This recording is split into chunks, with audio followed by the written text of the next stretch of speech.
following is a production of Dirty Mo Media.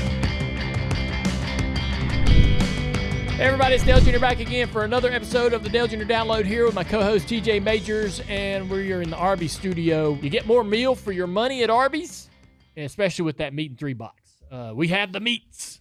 There's a bunch to talk about. We have our dynasty for college football, Xbox, PlayStation. Getting down to it again.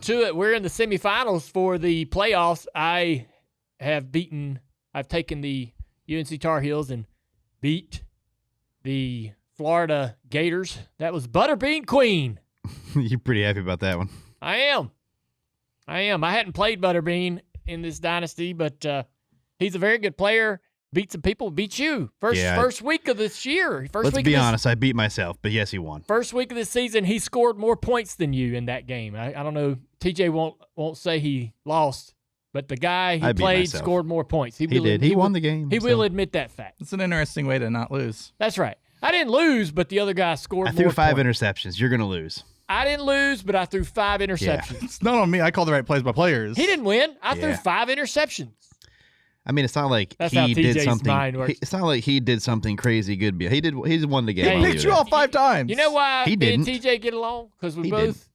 think about completely screwed up, like our perspective on life. I would agree with you, but then I would be wrong too. Yeah. Is Dale's roster now Legal? Let's just say it. As far as I know, yes. Yeah. There's no ingenuity this year? I don't. If he changed something, I wouldn't You notice can't- anyway. So. In this one, you can't. It's just, if I could, I would. It can pass tech. Yeah. If I could, I would. I could, I would. Hey, I'm gonna try. I'm gonna run I'm gonna play video games the same way I try to race cars, and that is cheating in every opportunity. Every opportunity. I don't condone cheating unless it's in a competition. Yeah. Then it's fair. Fair game. Well, I don't know. I mean, in like high school and professional sports like college football, not entirely comfortable with it. But in motorsports, I don't know why. It's good with me. Isn't that weird? No, it's because that's the sport that it grew up on. Like, everybody is understanding that you're doing that. So everyone's all like, we're good with it. Yeah. I'm also okay if you want to look at your neighbor's homework. That kind of cheating is good for me too. Oh. Motorsports is different. I don't know why. I cheating in motorsports doesn't bother me. And But are you talking about like I don't.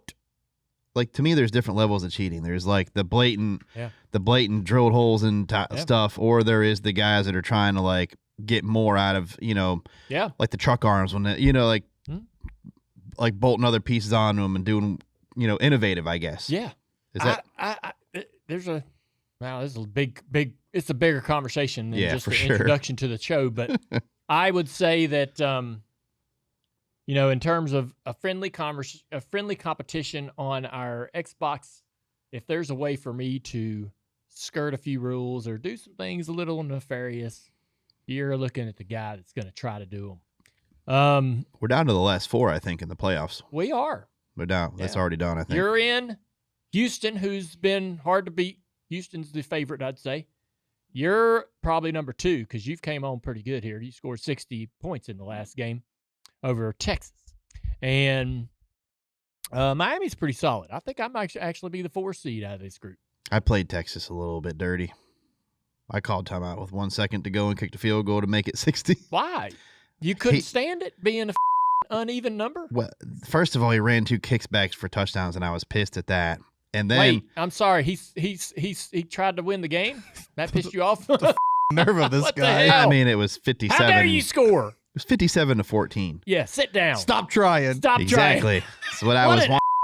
I mean, I'm chewing clock, but This then is what I'm also terrible at kicking. So I was like, you know what? I'm gonna get a little practice. In. This is what I mean about TJ. He's kicking this guy's ass. The guy is. I mean, the guy is having his worst day of playing video games of the year. Right? Video games is not supposed to be unfun. Yeah. But he's sitting there having literally his worst day on the console, and TJ's like, "Hey man, lay down. How dare you try to score?" It's 57-14. Stop trying. So instead of editing my players like you would, I just do that. Like I'm more, That's that's right. That's why me and TJ get along, because we think weird. we have unrealistic expectations in life. We really do. I did text a couple of the guys, and I'm like, yeah, I did that. And they're like, really? And I was like, well, I was mad he ran them kicks back. Yeah. He didn't have to run those kicks back. Yeah. That's funny. Another thing that's happened, so that's going on. Another thing that's happened, and I don't know how to tell y'all this, but I've fallen into addiction. Hi, my name's Dale Jr. Yep. I'm addicted to trading cards again. Oh, no. Yep. It happened. I mean, and quick. A couple of days. I mean, it's been a week, maybe. Yeah. I could tell when I handed you that deal, you're like, a 10. I'm like, yeah. A 10. Yeah. He handed me a PSA 10 card and noticed by my reaction that I was... You're like, this is a 10. I started shaking a little bit. I was a collector in the 80s and 90s of baseball cards. I have a lot of 87, 90, Topps, Donruss, Fleer, Score, Upper Deck. Mm-hmm. And I've had them stored away. I opened them the day that I bought them back around when they were brand new, and then put them in boxes, and that's where they've been. Ate the gum, put them away. Yeah. And so, dude, I'm not quite sure how I got drugged back into this, but I'll say this. I saw Cole Swindell and Butterbean ripping packs, and then they were sending me pictures. They were doing something on social media, and then 5 minutes later, they send me a picture of these cards that they had opened, and they had a couple of my cards that they had opened. And I'm like, man, everybody's doing this now. Like, yeah, baseball card collecting was probably more popular than any other sport back in the 80s, and has been for many, many years. But now basketball and even the NFL to an extent, basketball's crazy right now. And so I've got all, I was collecting all these cards. I'm going to ramble, but sorry, I can't I didn't organize my thoughts when I came to tell this story, but I had, there was a man in the neighborhood in Mooresville. His name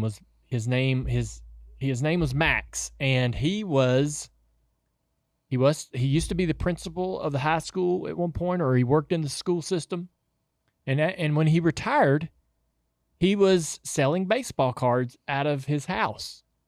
And we kids, as sophomores, freshmen, juniors, and so forth in high school, his house was right next to the school, literally a block away. Perfect. We would go over there and walk into his house. And I mean, he would have an insane amount of cards and cases and a lot of singles, and just, and you could just walk around in his house and you would, shop. And then me and my buddies would all meet at lunch the next day and sit down at the table and pull out all our cards that we had ripped from packs and stuff and talk about all the cool things we'd found. That's how I became a collector.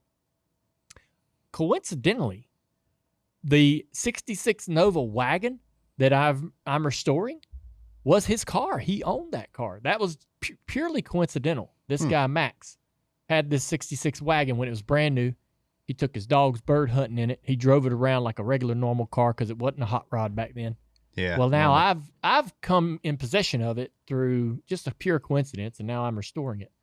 I'm not sure. His family may hear this, and this may be all crazy news to them. But anyhow, I've always wondered what happened to Max, what happened to his hobby of selling cards out of his house, what happened to his cards. I'm sure he had a hell of a collection. I'm sure maybe his family has that.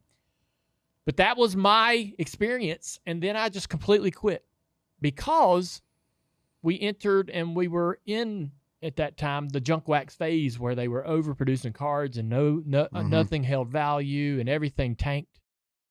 And I'm not an expert, so forgive me, all you card collecting experts out there.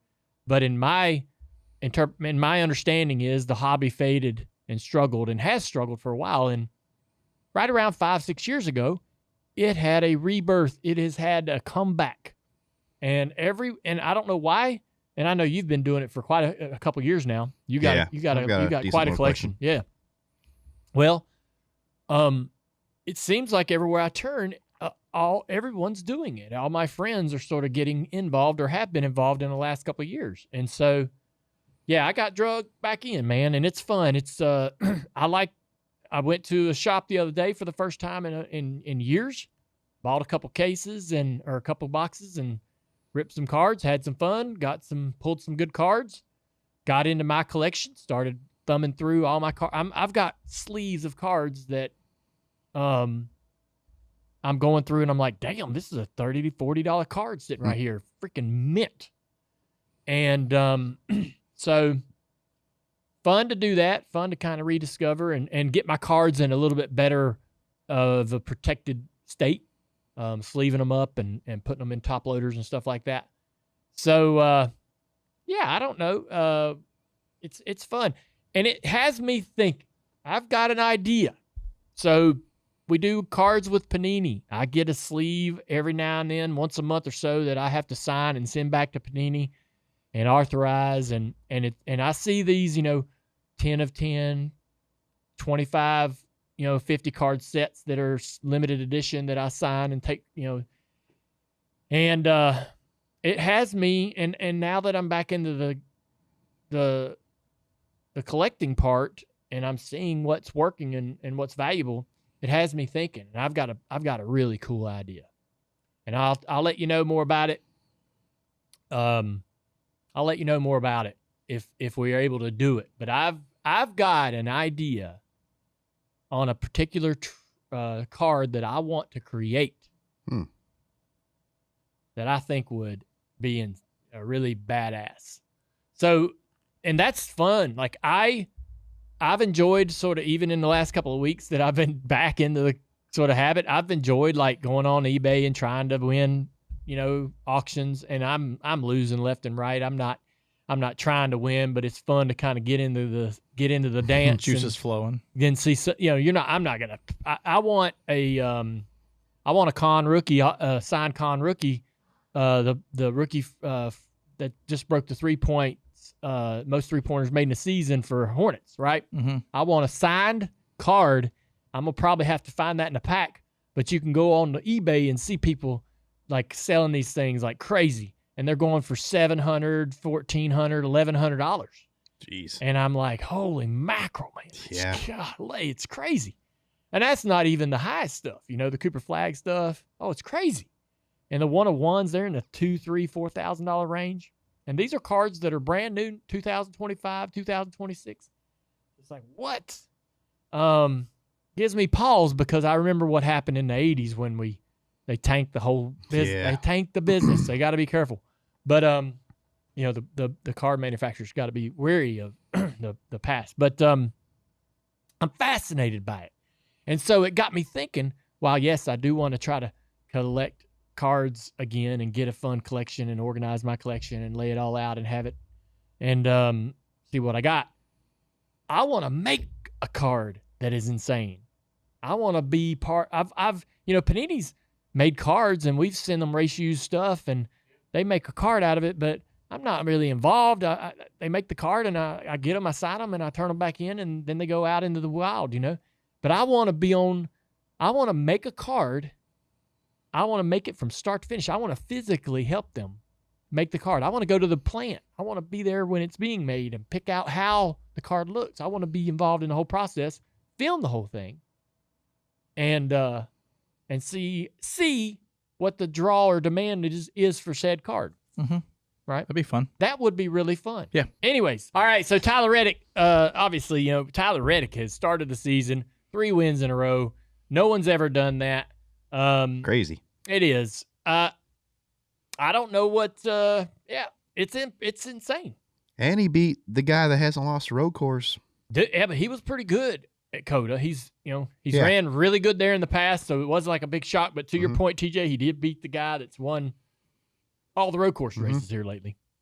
Where is the where's the ceiling for this whole deal? I thought it was last week, but apparently it wasn't. So Denny said he's a lock for top 3 now because of this performance. You think so? Do you think that? Shoot. See, that's what I don't understand. That's what I don't know. I don't know yet. Yeah. Yeah. I mean, listen, barring, I think Denny could be right, barring any kind of like massive collapse, he's got like what, a 70 point? What is his lead? Oh, no. We got the points somewhere. Yeah, it's right here. Get them damn points out. I told y'all to have the points printed. Yes, and they're 70 over Bubba. I told you to print the points. He's 70 above first, second. And you printed the points. You did. I don't have them out. My bad. 70 above Bubba, who's in second. Say it again. He's 70 ahead of Bubba. So, no, you said it. 70 above Bubba. Say that. Say it again. It's funny how you said it. I will say that my man Tyler Reddick has a lock on being in the top 3. He's 86 points above Ryan Blaney, who's in 4th. Barring a collapse, that should do it. Which is wild. And he's... I mean, top 3, I mean... Who's to say he won't win another race or 2, right? To sort of help himself sustain that gap. But, I mean, we don't know with this new system. He could also... But I'm saying... It could go the other way, but he's not going to fall far now. How do you start off hot? It's hard to lose it. Yeah, it ain't going the other way. Look, this guy, he's got almost 100 points on Shane Van Gisbergen in 5th. He is not going to get outpointed by Shane. So you go back to, you look at Daniel Suarez is in 7th. I wouldn't, if I'm Tyler, I'm not nervous about that guy overtaking me. I'm probably not too nervous about Joe Logano overtaking me from 96 points back in 6th. AJ Allmendinger, McDowell, Hocevar. Look at this top 10. See, that's the thing is the heavy hitters they ain't there. No. So the people that he's actually probably going to be competing with as we surge through the freaking season and get on 20-some races in, he's way ahead of those guys. So 110 above Byron, 113 above Larson. How about that? You come into the season, win 3 straight, and to Denny's point, you're literally locking yourself in as a freaking a championship contender. 126 above Denny. Yeah. And where is the final race of the season? I mean, I forgot about that. Right. If he's even, say he's going to go in with a really good shot in the top 3. And if he can put together all the races, right, and roll into Homestead mathematically alive, that's the track that he has a lot of success at. I do think there is this. It's a little early because we see guys start off the season hot, and by the time the summer comes around, I know he's going to have some downtime. Now there's going to be some downtime, but that's what that 100-point buffer's for, right? But the momentum you want to be building momentum. It's not possible for somebody to have a flawless. He can't win every race. Oh, for sure. His track record at Homestead: 6 starts, 4 top 5s. Yeah, it's definitely his best track. Yeah. I just, but we got to remember, it ain't go to Homestead and the winner's the champ. He's got to be mathematically alive after the 9 races before Homestead, but this is a real possibility. Tyler Reddick has, I don't know that he's shocked the world because we all knew that this is why Denny hired him. Denny thought, hey, man, I'm bringing this guy in. This guy's going to turn my organization into a winning organization. He's helped the whole team get better. So, let's not discount the fact that they have 2 cars. Their 2 cars are first and second. Bubba Wallace sitting there second points over Chase Elliott in 3rd. So, heck of a deal, man. So ironic too, that they sue the sport, and they they settle, but you'd call it a win, and then they come out and win the first 3 races of the year. I mean, so weird.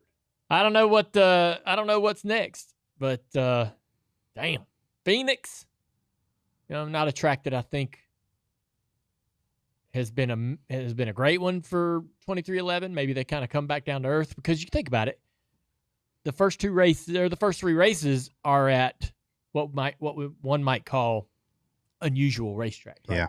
Now there are a lot of road courses in the season, so I don't think road courses are as an anomaly like the plate tracks are. I still call them the plate tracks, but the drafting tracks, Atlanta, Talladega, Daytona. But we kind of come, we kind of come crashing down to earth at Phoenix. And then we go to Vegas and all these other tracks, Darlington, Martinsville, bam, bam, bam, bam. And we'll truly give it another 4 or 5 weeks. I would love, you know what I'd love to do? Congratulations, Tyler. Great start to the season.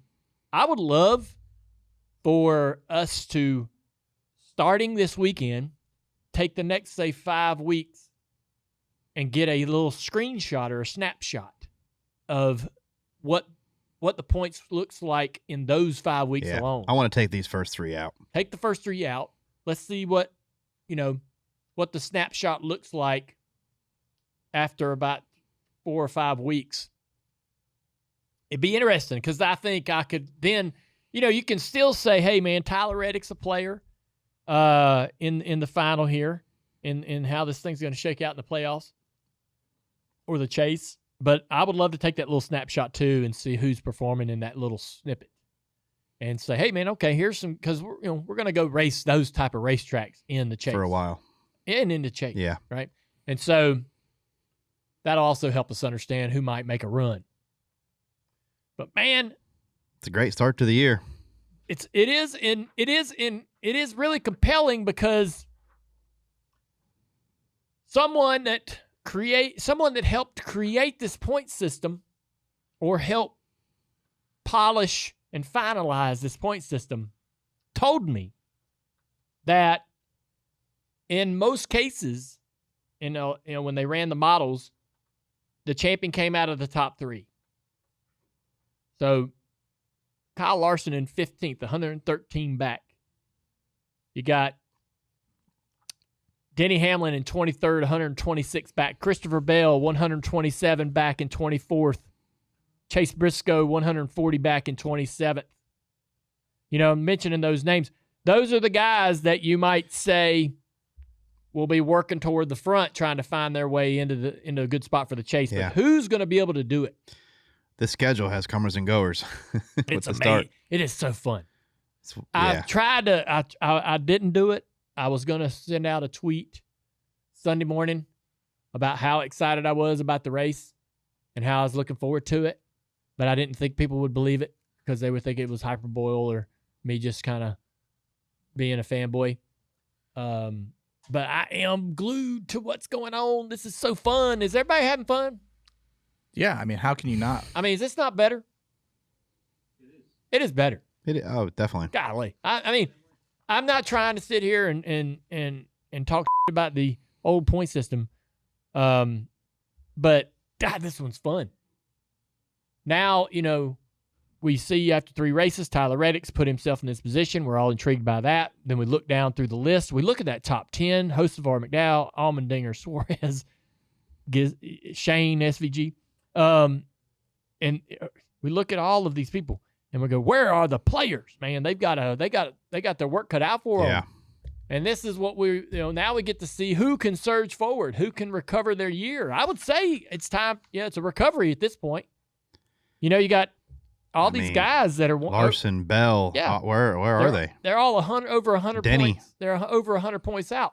Now it looks bad because Reddick's 70 clear of second place Bubba Wallace. So if you take Reddick out, then Denny and those guys, they're only 50 points out. I mean, Alex Bowman's. That's a race. Alex Bowman's 36 in the points.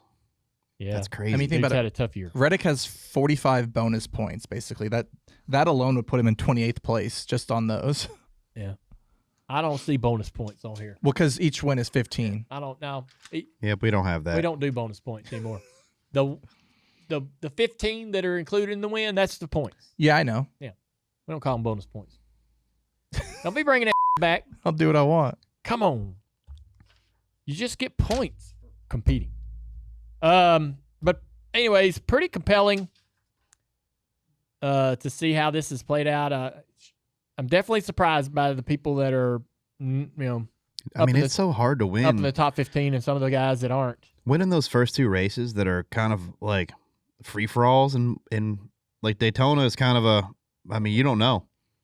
You don't have that dominant car. Like Tyler got the right push at the right time. That's right. At Atlanta. Yep. Bubba said, here's the bottom. Yeah. And you know what I mean? Yeah. So crazy how it can. It is crazy. So pretty impressive. We talked about last week on the show, moving on from Reddick, we talked about last week on the show Hocevar and paybacks. It looks like somebody has accomplished or made an attempt. Probably. And it was Cole Custer. So late in the race, I think it's the last lap almost, Mike Joyce says, "Oh, Hocevar's around." They're on the front straightaway. And it looks, it looks like, I don't know what happened earlier, but I watched up to it and I didn't see anything. It could have been way earlier in the race. Well, coming off the final corner, Cole Custer and him make contact, and Cole sort of just veers right. Just doesn't give him any room. Yep. And I don't know if there was contact that steered Cole's car to the right, but they come together. Cole's car, who's on the inside and about half a car length ahead, veers to the right, sends Hocevar into the grass. Hocevar loses control, spins out right before the flag stand, or right at the flag stand. So, and racing for 30th, back there in the back. Whose car are we riding on here? Eric Jones? Eric Jones. Yeah, Eric let off. He's like, whoa. Yeah, Eric had a problem with the car at some point. Oh, yeah? Yeah, so Eric's laps down right here. I know. So he's probably not 34th, really. He's just hanging out. I mean, Hocevar and them aren't 34th. Look at his... But he's lifting. He's like, oh. Yeah, I mean, smoke, dirt, grass, and smoke. Yeah. So, don't mess with Cole Custer. He'll get you. Yeah. He's one of the few people that... You remember when Cole Custer chased after Nemechek at the truck race in Motorsport? Oh, he flipped the switch. Yeah. I mean, he just was like... Football tackle. Hey, he was standing on pit road, right? And he got mad. Yeah, and took off. And just took off. And chased after him. And yeah, tried that was to tackle awesome. him. Don't mess with Cole Custer. He is not one to be played with. Surprising that it came from Cole, though. I think it's... Remember when I told you last week it might be Hocevar, or not Hocevar, it might be Noah? Yeah. I said that because it's those. There's the football team. I said that because I'm not singling Noah out. I'm only saying that if you're Hocevar, you got to watch those guys that got nothing to lose, and a Noah or a Custer, they got shit to lose. And Custer's a big boy. He's going to hold his own. Well, not to disparage what's going on in this moment in their careers, but they're miserable. The ain't going good. They're not running up front. Yeah, it doesn't take much. Those are the guys that you don't piss off, right? Those are the guys that'll absolutely hook your ass and say, I don't give a That day you're coming by running 5th or 6th and they're not having a good day. Sorry. Yeah, you don't. I wouldn't. Not in this, That's how it used to kind of self-police itself. I've learned my lesson. I ran into, I knocked Darrell Walter, by the way, at Martinsville. He's a lap down to run that 66 car, Kmart car, slow as hell. And he's in his final year. And I'm a rookie, and I'm like, damn, you're slow. Boop. I'm gonna knock this damn DW out of the way. And he was like, in his mind, he was like, you little I'm freaking miserable out here driving this damn tank. I've had enough of you. I've had enough of this. I've had enough of you. Next corner, around I go. And I was like, damn, everybody just watched me get spun out by DW. That was up. Yeah. So I have a theory on Carson Hocevar because Jesse Love and him got into it, and like Carson just immediately reacts to everything. And I wonder if him playing iRacing and racing online, you see a lot of times when someone gets doored, that person just immediately responds and reacts to it. Yeah. Does that carrying over to real life for him? Yeah. I don't know if it's iRacing. I think that's how you're brought up and respect equipment. There'll be no iRacing slander on my podcast. So okay, on video game racing. No, you done messed up. I'm not slandering the game. Yeah, sounds like you are. You're saying it's giving him some bad habits. So yeah, I would say that. So my argument to that is, I would absolutely encourage people to run online to get racecraft and decision-making and judgment calls, specifically, especially for super speedway racing like Daytona and Talladega and road courses. It's extremely valuable as a tool to run road courses on iRacing at home when you can't be in the sim, and also to race drafting track races over and over and over. And so a lot of the same mentality that, and this is gonna trigger some real cup racers. But I hate to say it, man, but it's true. The mentality that is successful, the racing at Daytona, racing at Atlanta, racing at Talladega is a frame of mind. It is a skill, but it's a mental approach. It's a frame of mind that a driver has to have. You're making decisions. You're everything you're doing with your mind, not the seat of the pants, not the feel of the car, not at other racetracks. You're driving by feel and raw driving ability and talent. At Daytona, at Talladega, and Atlanta, it's a mind thing. It's a decision thing. It's a judgment thing, and it's instant and it's reactive. So what works and what's successful on iRacing tends to also, that same approach, be successful in the real world. There's a couple examples, I think, that Pasta, what's his name? Anthony? Yeah, Anthony. So Anthony Alfredo, he's a pure sim racer. Now, he came up driving real race cars. He's not born out of sim racing like some guys, but he is still at his core a very hardcore sim racer. And I know how he races online, been in races with him, and I watch him at Daytona and Talladega, and his approach, although annoying to me because he's not in my car, is productive. He will find his way toward the front with moves and being aggressive at Daytona, Talladega, and places like that. And so, when the car is somewhat capable of doing it. I would say Raja, very similar. Watching Raja at Daytona, watching Raja at Atlanta. His mentality and his decision making and his approach very much matches the same one he has on his sim, and I think it's productive. I like it. I would encourage it. And so at those racetracks now, not at Phoenix, not at Darlington, not anywhere else. That's when the real true racing craft has to prevail. Your point though is valid, Travis. I think in the online racing world, there's no real repercussion to being reactive. iRacing processes hundreds and hundreds of thousands of protests a day. It's there. I saw the number somewhere in an email that I get from them. I get about 6 emails a day about the iRacing business.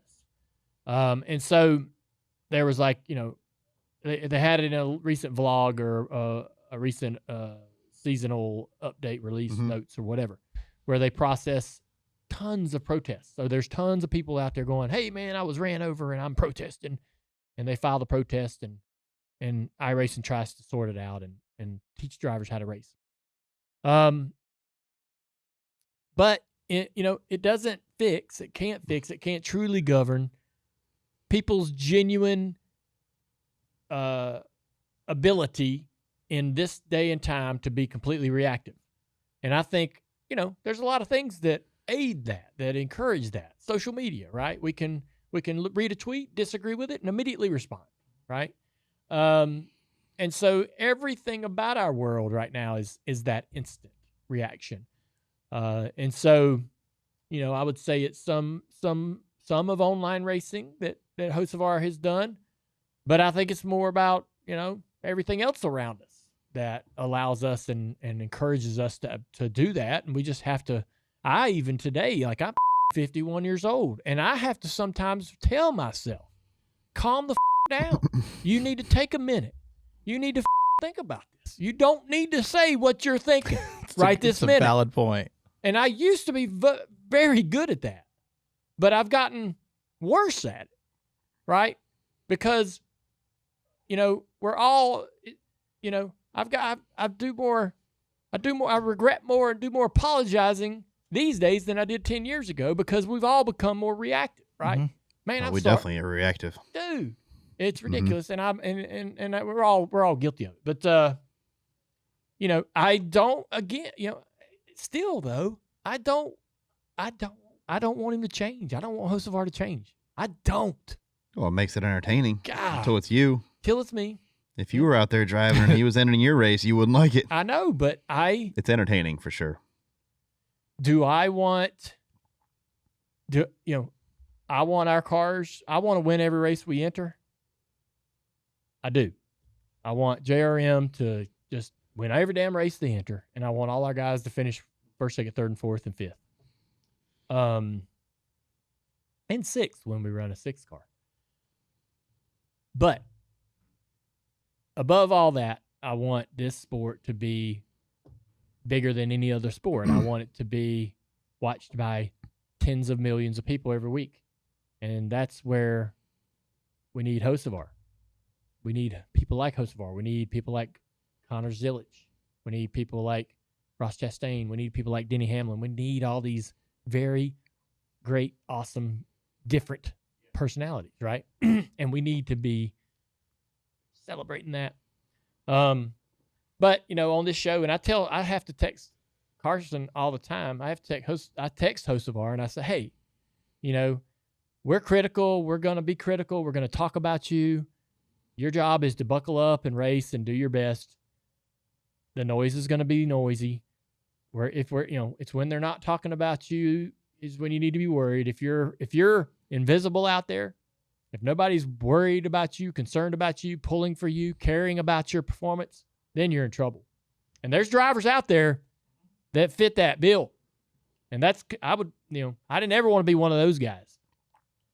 So, there's even in the 80s and 90s, you'd start races, that races would begin and end, and there'd be guys out there they brought nothing to the table, And so does the noise eventually not need to, he's eventually going to have to start winning, or the noise is going to, you know what I mean though? Yeah. He's going to start finishing off some races here and going the other way with it. You can't just be noisy the whole time. He will. He's still maturing, for sure. I would say that he's, look at this guy. When you watch him on Twitch, or you watch him on, when he comes here on this podcast or whatever, guy's a kid at heart. He's still very much just having fun and enjoying life. He's only 23. Yeah. He's still got a long way to go. Now, if he's not any different, TJ, when he's 27, 28 years old. Yeah, for sure. I'd say, hey guy, we got to make some gains here. I mean, a Cup driver at 23, he was even, his second, third year, whatever? Yeah. Third? I mean, that's pretty incredible already. I don't think I got to Cup till I was 26. That's what I'm saying. These guys are getting a Cup. We forget that these dudes are coming in so young. Yeah. Mm-hmm. Yeah. And you've learned a lot by the time you get there. Yeah. Logano and those other guys. How long did Logano struggle? He almost failed. He almost failed out. Yeah. Yeah. Shit. Hey, Gibbs. And how long did we wait for Byron? To finally become the driver we knew he could be. Mm-hmm. Do you think Carson could have used a couple years in the O'Reilly cars? Yeah. Before? Yes. But, he could have, absolutely. But that wasn't the path that was presented to him. So people realized he had such a unique ability. The raw talent was so unique that they decided to bring him on up. And there was this argument too, TJ, that the next gen car was so unique that him driving Xfinity wouldn't have benefited him any. I agree with that. He needed to get in that Cup car with independent rear suspension, low profile tires, and a diffuser and learn it. And so because the other guys kind of had to forget what they knew. And now he doesn't have to do that because he doesn't know it. Yeah. But to your point, you still learn racecraft no matter what vehicle you're in. Xfinity, Cars Tour, whatever. Racecraft can be learned and drivers can improve. And I I encourage, years in a late model, years in a truck, years in a Busch car. A lot of these guys, though, they're coming in having to fund their career, whether it's through parents, whether it's through a friend or a business that they've got a connection to. They're funding that career, and that funding is eager for them to get to the cup level so they can shut that off, right? Mm-hmm. If you're funding a guy, say Travis, you're a rich guy, you've got millions of dollars, and you believe in this kid, and you're like, hey, man, I'm going to help you. Now, do you want to spend, $4, $5, $6 million a year for 3 years and try to fast forward him to cup if they'll take him? Or do you want to do it for 5 or 6 years, right? You don't. You don't want to spend another $20 million if you don't have to. You want to get him to cup as fast as you can so you can therefore turn off the faucet and say, hey, you're there, Mm-hmm. And that's where these guys are, some of them are speeding through a little quickly. Speaking of got her permit. Just finished her test. TJ's daughter has her permit. Yep. All the folks out there on the highway, beware. We're going cup racing next year. NASCAR will approve her. She's got a permit. Yeah. We're going to try to get her in the truck race at Daytona next season. Yep. Speaking of drivers causing drama. Yeah, what do you know about that? Corey Day. Yeah. What do we make Corey of Day. him? Hey, let's talk about this. Out of the way. Here comes Corey Day. Day's back at it again. That's a great slogan. All right. So listen here. All right. This is a very, very,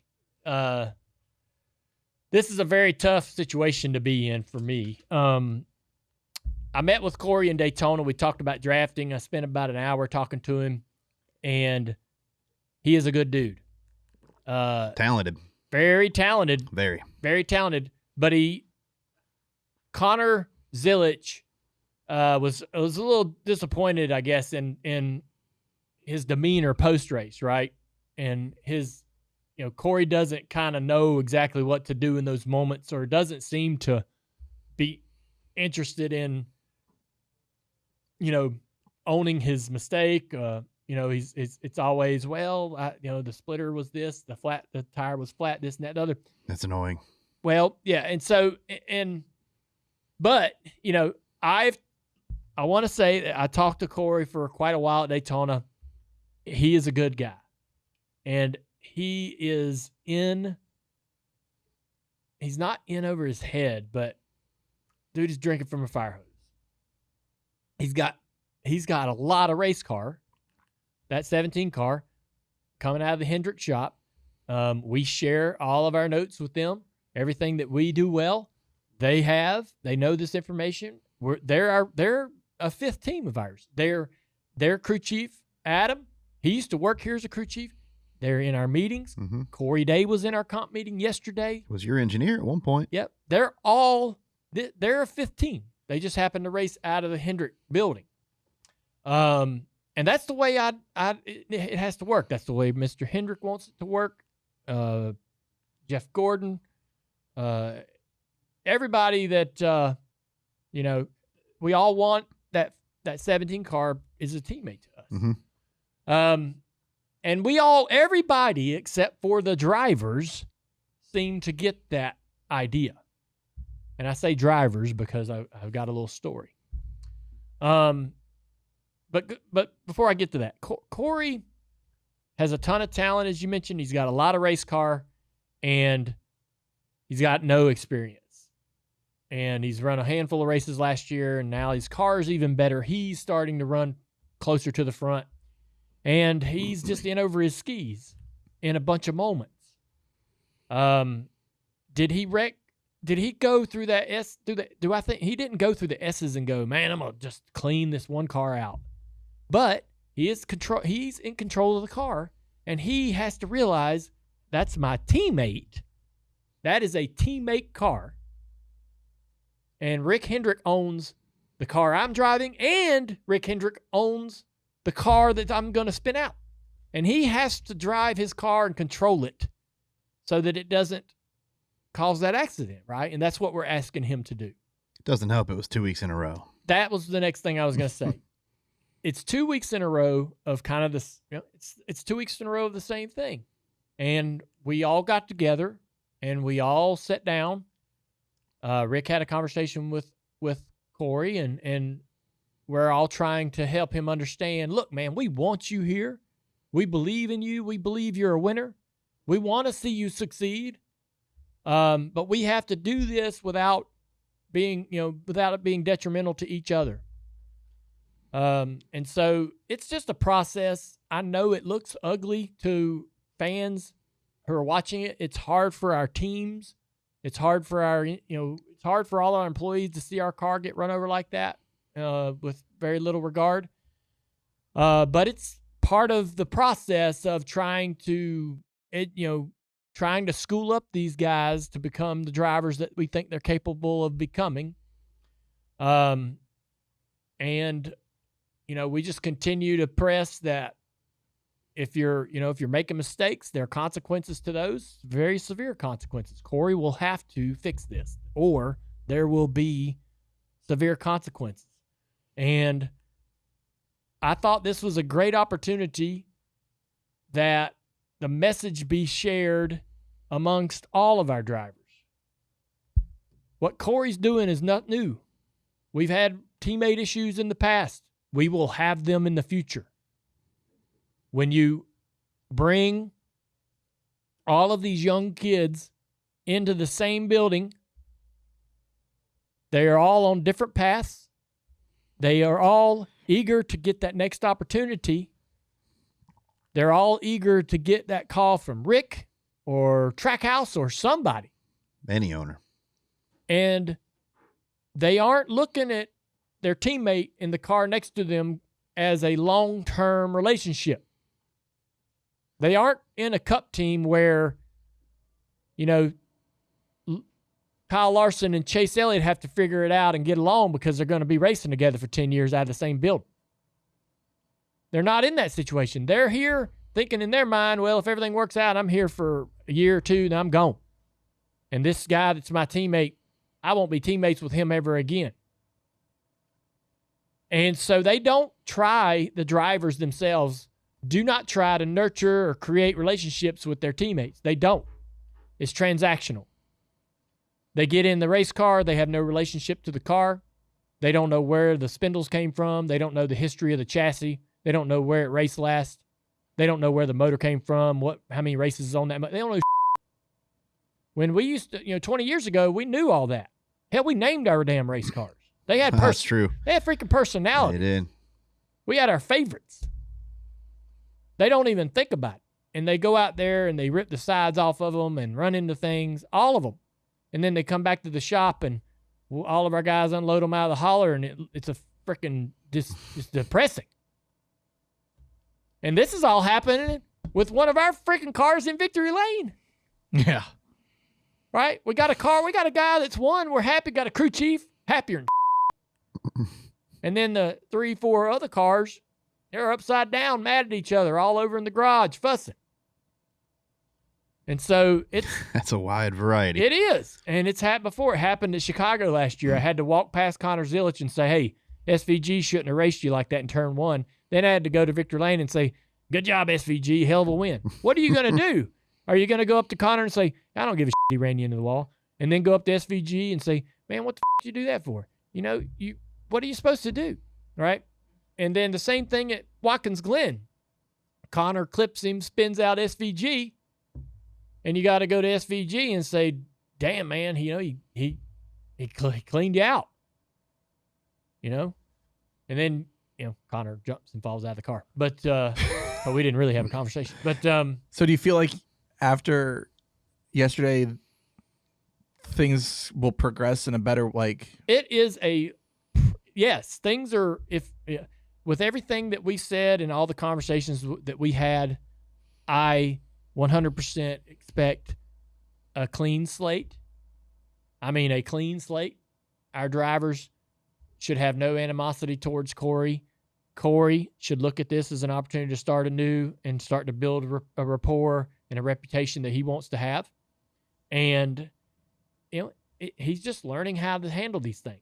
I too think that, he comes from a completely different discipline, and that, that culture in the garage the mindset of a racer in the world that he's lived in, it's completely different.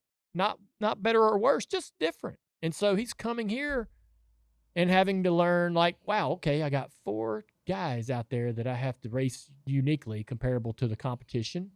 And so he's got to have, he's processing all this stuff for the first time in his life.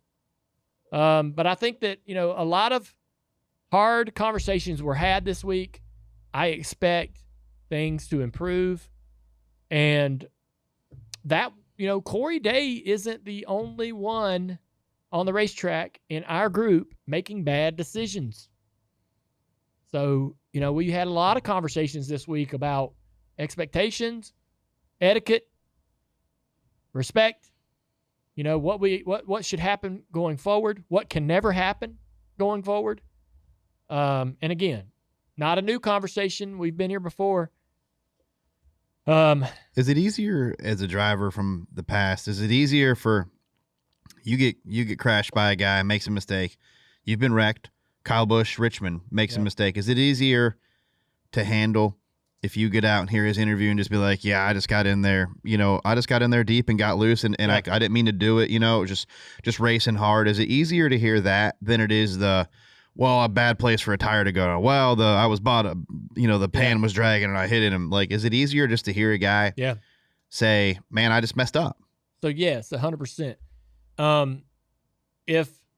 If you get wrecked or you get used up, or if a guy squeezes you in the wall off turn 4, you want the guy, so I'll say this, like, you and the other guy on the racetrack, you both know exactly what happened. Mm-hmm. And so I will go back to Indianapolis with Almirola and Austin Hill.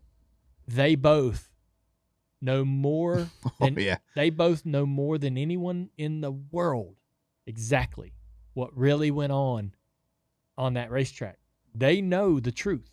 We all speculate, we all have opinions, but them 2 guys know between themselves what happened. And so when you get to the pits or you get to the garage, you want to look over at that guy and you want him to tell you the truth, because he knows, and he knows, there's no hiding. And so you want the guy to go, all right, man, I f***ed up, or I might have did that shit on purpose. Pissed me off, man. I regret it. I f***ed up. So it's much easier to. That is the way forward.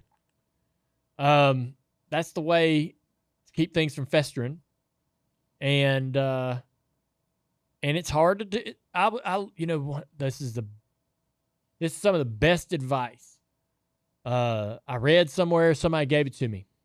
When you're faced with a path, right, a choice, do I walk up to this guy and apologize and tell him I screwed up, or do I just not do it? Do I just go get on the plane, go home, hope he forgets about it? I don't know. Maybe I'll text him. I don't know. The harder path is usually the right choice. The more difficult, uncomfortable, challenging decision is usually the one you should choose. And so it sucks to begin with, but it's better long term. Yeah. If you're picking the convenient route, it's usually not going to be the better decision in most cases. And so you're kind of avoiding the real problem. Yeah. That's sometimes how I convince myself to do the right thing. I go, all right, which one's the harder thing to do here? All right, then that must mean that I need to do that one, because that's the uncomfortable one. That's the one I'd rather not do, but that's probably what they deserve, And like you were saying, like these drivers think, oh, I'm not going to be long-term teammates with these guys, and that might be true. But if you want to get to where you're going to be, ultimately you're going to be racing against these guys, or the Cup drivers are already watching this anyways, and they're going to operate off of this is how you are. So like, yeah, they're not your teammates, but I think you need to operate as if you have a future. Listen, one thing that I find so strange about teammates at this level, and it's probably similar at the Cup level too. So, and we see this a ton in F1, I've been in a lot of situations where my teammates were friends. Like me and Truex, we were freaking pals. Me and Mikey were pals. Me and Jimmy, Jeff, Casey Mears, Casey Kane. I always got along with my teammates, and I never looked across the garage and was envious or jealous. They pushed me, and I just always got along with my teammates. The thing that's perplexing to me and so surprising, honestly, is that our teammates often in these scenarios look at each other as hurdles or obstacles or competition, which I don't truly understand. And you're starting to see that kind of more in NASCAR. Whereas, I don't know, man. I find that really interesting as to why our guys, particularly guys here at Junior Motorsports, why they don't gravitate toward each other. We're all here trying to figure this out. They're trying to win. They're all trying to win. Why doesn't that magnetize them together? Is it because there's only limited seats available each year, and you're like, well, they're not fighting each other for those seats. They're not competing. They're not competing against each other to stay here or be here next year. Their own independent. But they're competing for cup seats potentially. Not against each other. Not really. If there's only, let's say there's 2 seats available. Yeah, nobody. They're not. It's. I mean, he is a little. I mean, you do want to be the higher prospect than your. That's teammate. A very general way of looking at it. If a cup team wants you, they're going to call your ass. All right, and if you're trying to get that call, you need to be winning races, and not dicking around with your teammates, not running into each other on the racetrack.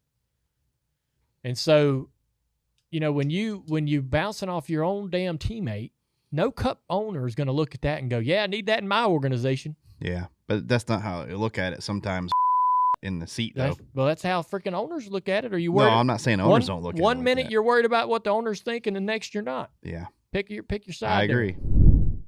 Dirty Mo Media, Junior Motorsports, and I have a new partner this year, and we couldn't be more excited about this. A lot of y'all may have heard Arby's has come on board, and we're loving every second of it. And Arby's has entered the chat with a meal deal that raises the bar for value. Introducing the new meat and 3 box for $7.99 that's filled with Arby's quality favorites. Each meat and 3 box includes your choice of one sandwich, the classic roast beef that is hand sliced and slow roasted, or you can go with the crispy fish sandwich. All this comes with the melty mozzarella sticks, some crispy curly fries, everybody loves those, and a peach cobbler roll for dessert, guys. You got to try that dessert.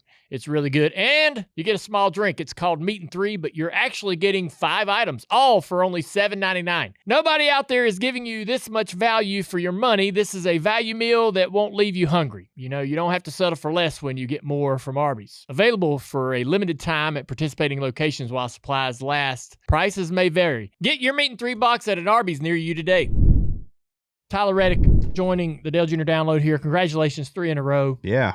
Thank you.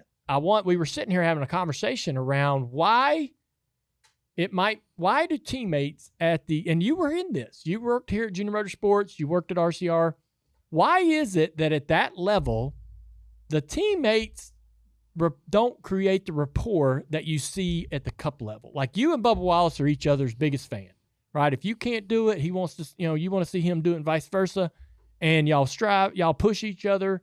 You see it in other organizations where the teammates somewhat, gravitate together and work together to get better. And at the Xfinity level, we have a hard time getting our guys to look at each other as teammates, as assets.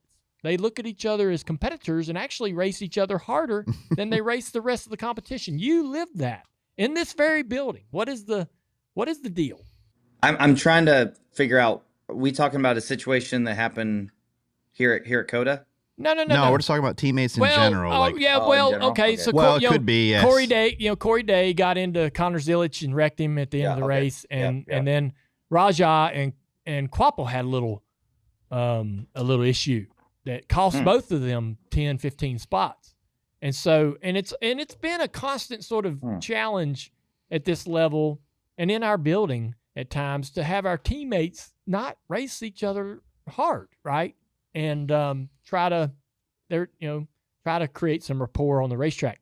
And I know that you had a lot of experience in the Xfinity series, and I thought you were a great teammate, but you probably had some guys that maybe didn't actually practice being a teammate very well, or weren't great examples of good teammates. So, what is the mentality at this level that makes you so sort of, hard-headed?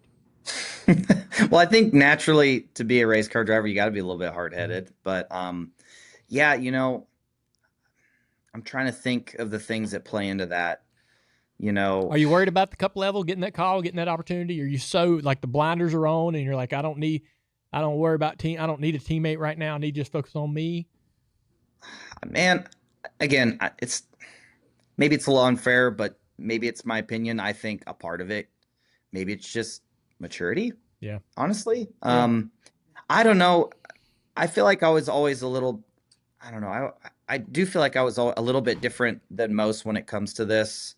If I've ever been on a side of the fence when it comes to racing teammates, I've always been on the side of, how do I put this? I go, even in situations where I probably shouldn't, or it's cost me, I've always been on the side of give too much room. If someone's running me down that's a teammate of mine, I completely get out of the way, sometimes to the point where it costs me a couple spots. I feel like I've always been on that side of it. Yes, there's been moments where I've had to race my teammates for something. There was, a situation, I can't remember the exact year, where I've been on the other side of this, where we didn't have contact, but it was a hard one for me because it was my last year at BKR. Hemrick was in the playoffs. I missed the playoffs my second full-time year. TJ, you remember that? Yeah, I do.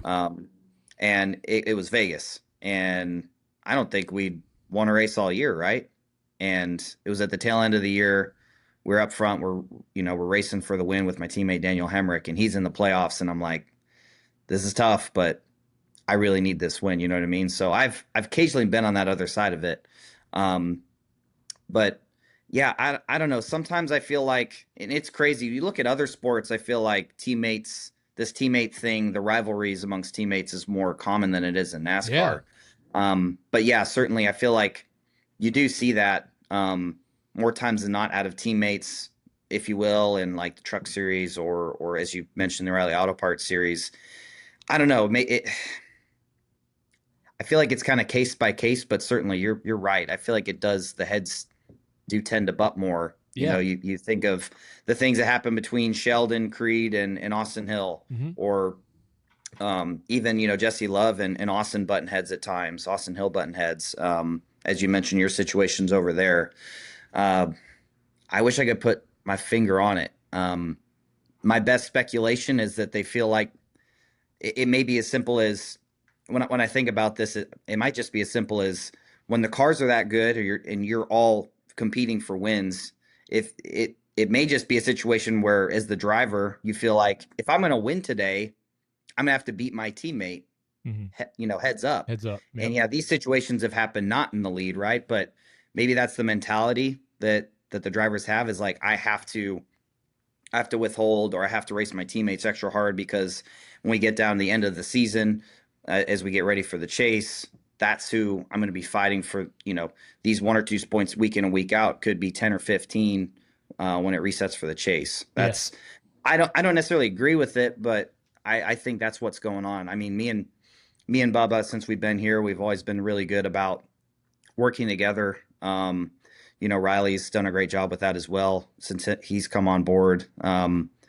I don't know. I've always tried to really go out of my way to be a really good teammate. Even, when I was at RCR with Austin, Dylan, I would try and go above and beyond to be the best teammate possible. I don't know. I've always just tried to stay on that side of it. And I know I'm known for racing hard on the racetrack, but I always try to be super respectful too, even to people that aren't my teammates. And I don't know. I haven't been in that situation much, but when it has happened, I've just tried to put it to bed, if you will, as fast as possible, because I don't want something lingering and growing into something it really shouldn't even be. For sure. Even in the trucks, you were like that. Yeah. Like going up through the trucks, that's how you raced, and that's how we raced with teammates, even from the very beginning when you first came in. One thing I wanted to ask you about is we had a segment earlier in the show is we talked about just flipping a switch in the car. Like, what makes you so mad that you just want to run somebody? You know, we were talking about Hocevar and Custer getting into it, and like some of the guys seemed like you can touch them a little bit, and as soon as they get beside you, they ram you off the road. Like, I know early in your career you had a couple instances like that, maybe where what makes you? I got like a soft benching out of it. Yeah. Exactly, that's a good way to put it. But like, what makes you flip that switch real quick? Is it just the young? You know, do you think it's just maturity? I feel like for me, I mean, it still happens, but yes, the frequency of that has gone down. Like, you never said anything. I think on the radio, and it just happened. I'm like, what did he do here? I did after the fact. That's why I got in trouble.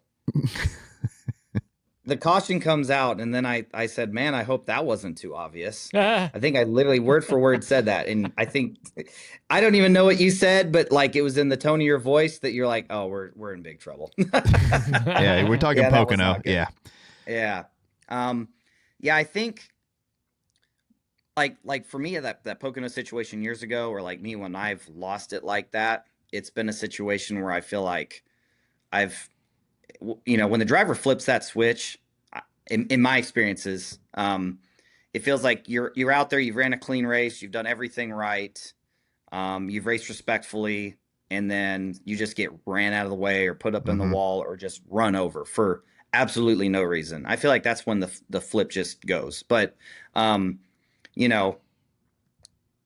get older, I think you just try to understand or put things in perspective. Like the most recent for me that this happened is we're at Martinsville. We're out of the the playoffs last year, and I've been just dying to get a top 10 in Martinsville so bad. We've had speed at times. We just haven't put the whole race together. And this Martinsville, it looked like it was finally going to happen. We're going to run 10th, and we get to the last 3 or 4 laps. We're in 10th. And the last 3 laps, I had terrible corners. I mean, I missed my marks, everything. And Josh Berry's just breathing down my neck. And, I go into turn 1 and 2, and he's probably like a car off. And I miss the bottom in 1 and 2. And I go into 3, and he's not like there. He's a car length back. And he just, I get it now. But in the moment, I was so mad. He, from 1 car length back, just drives in there, uses me up, sends me flying up the track. He got 10th. I didn't. We take the checkered flag, and I damn near wrecked his car. I thankfully stopped myself, but it was almost very similar to like, I think the Mayer Sieg deal on the O'Reilly Auto Parts side. Yes. When Sam wrecked him after the checkered. So I've got Josh's rear tires off the ground after the checkered flag is out. And I'm like, I'm going to send him. And I'm like, wait, no. Like, stop. Like, this was for 10th. Like, and it wasn't for the race win, but this is for 10th. Like, a 10th meant a lot to me at this point in time in the year. I know it means a lot for Josh. So it's like, all right, calm down. Like, move on. Should have missed that corner. Funny enough, exactly. Correct. And that's like for me what it came back to. Why? How did I even let him get to my bumper? Right. And same thing, like it's along the same lines, but it was for a lot more at the Bristol Dirt Race. Yep. In 20. Oh, yeah. I don't know what year, but for me as a dirt racer, it was the same thing. Like, it was my job to drive away from Briscoe and not even give him the opportunity to make that move. And, he just ran better laps than me in the closing laps. And he was there. Like, yes, he ran into me. We both spin out. But, like, that doesn't happen if I just keep the gap and end the race. Yep. So I've always tried to be on that side of it. Yes, I've had my moments where I've almost lost it. But, you make your own it's luck. like you got to remember what you're racing for, right? Do you want to be put out of the car for a week? Do you want just all those things, right? Like, at some point you got to defend yourself, but there's like a way to go about it. Mm-hmm. I've just the couple times that I've retaliated right throughout my career, it's like I've gotten out of the car afterwards and been like, well, that wasn't very smart. So I've just gotten away from it. Looking at the points, man, after 3 races, 3 wins, 70 over your teammate Bubba Wallace. You could take a couple off here if you want.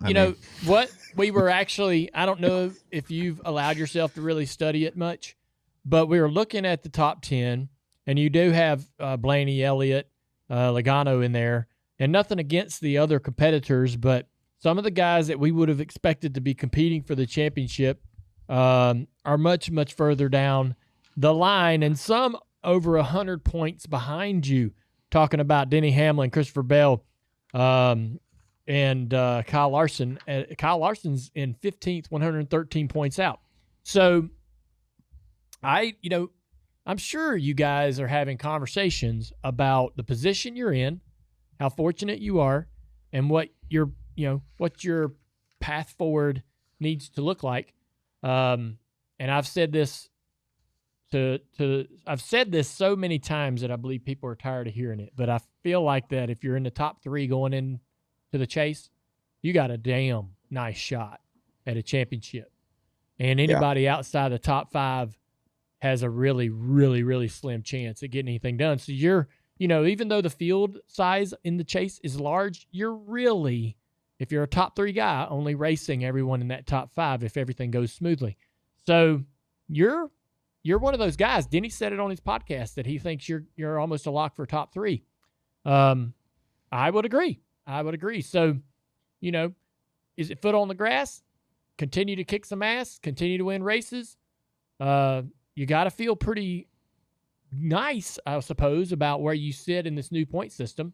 What is the conversation like in the shop? Yeah, I think we're going to continue to have more of them. We've kind of just talked about what's happened up until this point. I think for us, it won't necessarily happen. Or wait, what is today? No, it will. Yeah, we will. I think we will talk about it a little bit more today at the end of the day, looking ahead to Phoenix. But yeah, I think I guess my opinion, because I haven't necessarily talked about Phoenix. I mean, we've been working on Phoenix for a while and in Vegas, but we haven't gone over the plan for Phoenix yet. But I would imagine it's, kind of like, as you mentioned, as how Denny put it, we're in the spot where, if you get a caution with 3 or 4 laps to go, literally his words were, you get that caution with 3 or 4 to go in the stage. A lot of those guys around you are probably thinking, we need these stage points. We're going to be in that spot to where it's like, hey, we can give up 4 or 5 spots or 4 or 5 points here. It's okay. You know what I mean? Yeah. We can give up those 4 or 5 points, hit pit road now, and then cycle to the front. And oh man, look at that. 45's up front again, So, yeah, we're in that kind of a spot where we're afforded that, you know what I mean? And I always have driven in a way where I don't leave anything on the table on the racetrack. And, that's a fact. Yes. And whether it's been TJ or whoever it's been over the years, just pull back a little bit, right? It's that much easier for me to just pull back a little bit in those moments. Whether, if I get slotted into second and I'm running, it's like, man, I'll let it come to me. Maybe you were definitely one that you had to slow down a little bit. Yeah. Still probably to this day, but we get slotted in 10th. I'm just running 10th. It's like, all right. I mean, I'd like to get 7th or 8th, but I'll let the race come to me. And so we're kind of in that spot where, we can kind of let things play out naturally. Maybe, take advantage of people racing a little bit more desperately, trying to close that gap. I don't know if they will or if they'll take a smooth approach, but we're kind of in this really good spot where, we can kind of just take a second, look at what's ahead of us, and kind of have just calm, clear thinking when we make these decisions at these races coming up. It's not like we got to get one more spot right here on this run. We want to get that spot, but we're kind of in this spot where I think we can race smart. And, in 2024, when we kind of got it rolling there, that was something that I really enjoyed. I love taking the risks and running really, really hard, but when we're in that spot where I can just pull it back a little bit and maybe save something for later, I like being able to race like that. In the car, it's just a lot more calm too. So we're kind of in this good spot as it looks right now to kind of be able to take advantage of that. And I think I truly think it's just going to help us run even better, honestly, as this gets going. Yeah. Are we starting to understand where the value is? So that as a broadcaster, the conversations that I have with the booth that I work with, Latart and Adam, as we're going through these races, we are trying to understand, all right, how valuable are the stage points, comparable to last year's system. Obviously the wins are incredibly valuable looking at your point spread to Bubba after 3 races. How can you articulate what the difference is this year with stage points versus last year and how important it is to get them? Not to the T yet, but I mean, I believe I saw it in Sunday's race. Stage 1, there was a lot more takers for those stage points than I thought there was going to be. I think as a group, we thought less people would take the stage points there. So I think for now that kind of answers the question. We'll see how it continues to go throughout the year. But like at the road courses, certainly there's a great opportunity if you're a 10th place car to be able to grab stage points. Yes, you're going to bury yourself a little bit, but Ty Gibbs, there was a couple others. I mean, Ty Gibbs comes to the top of mind. I think there was others that did a similar thing. They were able to, stay out through the stages, get the stage points. I think Bubba even did it. And then still claw their way back to like a good finish. So, it definitely seems like the field just 3 races in is prioritizing the stage points a little bit more. But from my side of it, honestly, it is truly crazy, right? Like, I mean, 45 of the points that I have at my total are the bonus points, if you will, from winning the race. And, we talk, I'm sure every team's talked about it. We've certainly talked about it. Like, okay, how's it going to look? Where you need to be, right? It's going to be super important to be top 3 as the chase starts to have a decent shot at this. But it's like, man, if someone gets hot and pops off a bunch of wins, I mean, it's just been 3 races. We all started from 0 at Daytona, and it's just been 3 races. And look at the points lead that we have. That's a great point. That's a part that it's like going into this season.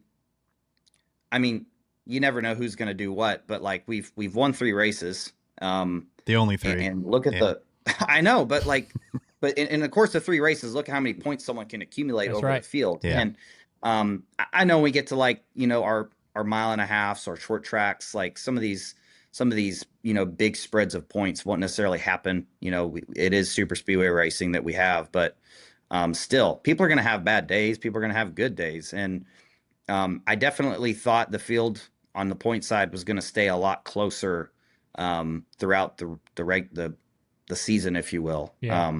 But yeah, when someone gets hot, they're going to get a lot of points. Yeah, I was curious, starting at Phoenix, taking a snapshot of the next maybe 3 to 5 weeks and kind of seeing where everybody is and what that looks like comparable to these 3 races.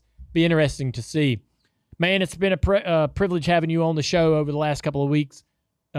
Congratulations on the record 3 in a row to start a season. No one's ever done that. I love little nuanced records like that. It's crazy. It is. Yeah. I mean, it's fun to accumulate those kind of little records throughout your career, and you're on your way to doing that and many more. Awesome start to the year. Thanks for your time today. Know you got a lot of things to do. So hey, we're trying to enjoy this new point deal. Can you not ruin it? We are enjoying it Anymore? Can week off or something? We love it's working. I mean, it's crazy. I've already kind of seen it start. We were celebrating on the front stretch, and there was a William Byron fan in the stands there. I mean, absolutely losing his mind, flipping us off, crotch chopping us. Oh, nice. He threw his hat. Yeah. He threw his hat. Probably he thought he was going to throw his hat about 100 feet. He threw it about 30 feet, hit the ground. He was so mad. Yep. And I don't know. I don't listen on the radio that much, but when I scroll through X, there's a lot of people not happy. Hey, I'm not used to this, so this is a reason. This is a great reason for them not to be happy for you. They were already. Yeah, there were already people. So I will tell you this: you didn't know that there were critics, and they were always there, right? But when you start winning, that's when they start to make noise. And I'll say this too: if they're not talking about you, that's when you got a problem. That's a real deal. Like if you're invisible out there and nobody cares what you're doing, that's a real issue. So like Denny, well, who's Denny? I mean, yeah. Hey, what do you call say him? That, Denny. What do you call him? Hey 23, because I see hey 23. Maybe that's because he's 23rd in points. Oh, 20. The 11's 23rd. There will be 0 shots. 23-11. That's perfect. Oh man. I have a feeling he's going to claw his way out of that. He will be fine. A lot of those guys down there. It's going to be fun to watch. It's going to be so fun to watch. It is. All right, buddy. Thank you, man. Appreciate you. All right, see you, Tyler. Congrats. Hey, everybody. The 2026 NASCAR season is underway, and it's already shaping up to be another year of hard racing, great storylines, winning moments that remind us why we love this amazing sport. And when it comes to capturing all of that on-track action in collectible form, nobody does it better than Lionel Racing, the official diecast of NASCAR. Their race win diecasts are some of my favorite cars in my own collection. That's because the detail, they look exactly like the car does in Victory Lane. The confetti, scuffs, marks, tire marks, damage, all of it. It's like freezing that winning moment in time and having it right there in your own home and your own collection. Lionel Racing diecast, they're the real deal. And right now, Lionel is offering a free domestic shipping when you use promo code DOWNLOAD26. That's free domestic shipping when you use the promo code DOWNLOAD26. So head over to LionelRacing.com, grab your favorite diecast, and make this NASCAR season one to remember. Hey, there's a couple quick announcements. iRacing Arcade is out today. Yeah. iRacing Arcade is out today, so check that out. You got a code on PC. I think it's coming out for consoles later, but iRacing Arcade is available. It's a very fun sort of, arcade version. Yeah, just an arcade. Yeah, a lot of fun. And also, we're going to announce that I'm racing at Nashville Fairgrounds, April 11th. You excited to get out there? Yeah. Gonna be fast. Yeah. You ready for that? Yeah. I'm going to do the tire test here in a couple of days, so I'll have a better idea of how fast it is. Yeah. Speaking of fast, you know what's going to be fast? The Indy cars at Phoenix this week. Oh. They run Saturday before the O'Reilly race. Yeah. Do they? So I know I think it's a very positive thing for IndyCar and NASCAR to be at the same racetrack on the same weekend. And I don't really think it should matter who feels like who headlines. I just think it's good for everybody. Yeah, be fun to watch. Good for everybody. Yeah. I saw a little bit of debate. Some opinions. Oh, with them getting mad about the trucks. Just some opinions, about sharing the weekend or being a companion to one another, or why not? Who's the headliner and all that. Who cares? Rising Who tides. cares? Who cares? It's good for the sport. Yeah. This is kind of like when Three Doors Down and Creed were on tour last year. Nobody's the headliner. It's just two badass bands. You know what I mean? Everybody loves some Three Doors Down. Everybody loves some Creed. Who wins? The fans. Who cares who plays first? Well, yeah. I will disagree with the music, because if one person only plays like 12 songs, the other one plays 30, there's a difference. Racing, you're getting your racing. Who cares? Nobody said anything about lengths of the sets. set. Well, that usually happens, though, a lot of times. You think, I promise you, when Three Doors Down and Creed were on that tour last year or the year before, they both probably played the same. Okay. Well, I've been to some where it's not that. Yeah. Thank you. We saw Aerosmith and Creed, and I think they played near the same. This is a truck, an IndyCar, or an IndyCar and NASCAR it's like Creed Three Doors Down concert. Yep, that's what it's like. Go enjoy it, folks. Yeah. Don't listen to the drivers. I'm gonna say too much. It's good for everybody. Racing. All right, before we get to our next topic, I want to tell you guys about a new show here at Dirty Mo Media. It's called Sons and Daughters, hosted by Shannon Spake. Shannon is going to be interviewing notable athletes, singers, celebrities, anyone else that is at the top of whatever they do. The first episode drops March the 4th. It's Marty Smith, and after that, it's Coach K. Going to be a lot of great guests coming down the line. Please check it out. Subscribe so you don't miss anything. This Ask Junior segment is brought to you by Xfinity. Xfinity is waving the red flag on internet price hikes. All right? Xfinity is not going to raise the price of their internet. All right? And you can get the speed and reliability that you need in the Wi-Fi at your home. You'll be locked in at the same price for 5 years. So that's a hell of a deal, because everything gets more expensive, but you're going to pay the same for 5 years. They don't tell me this.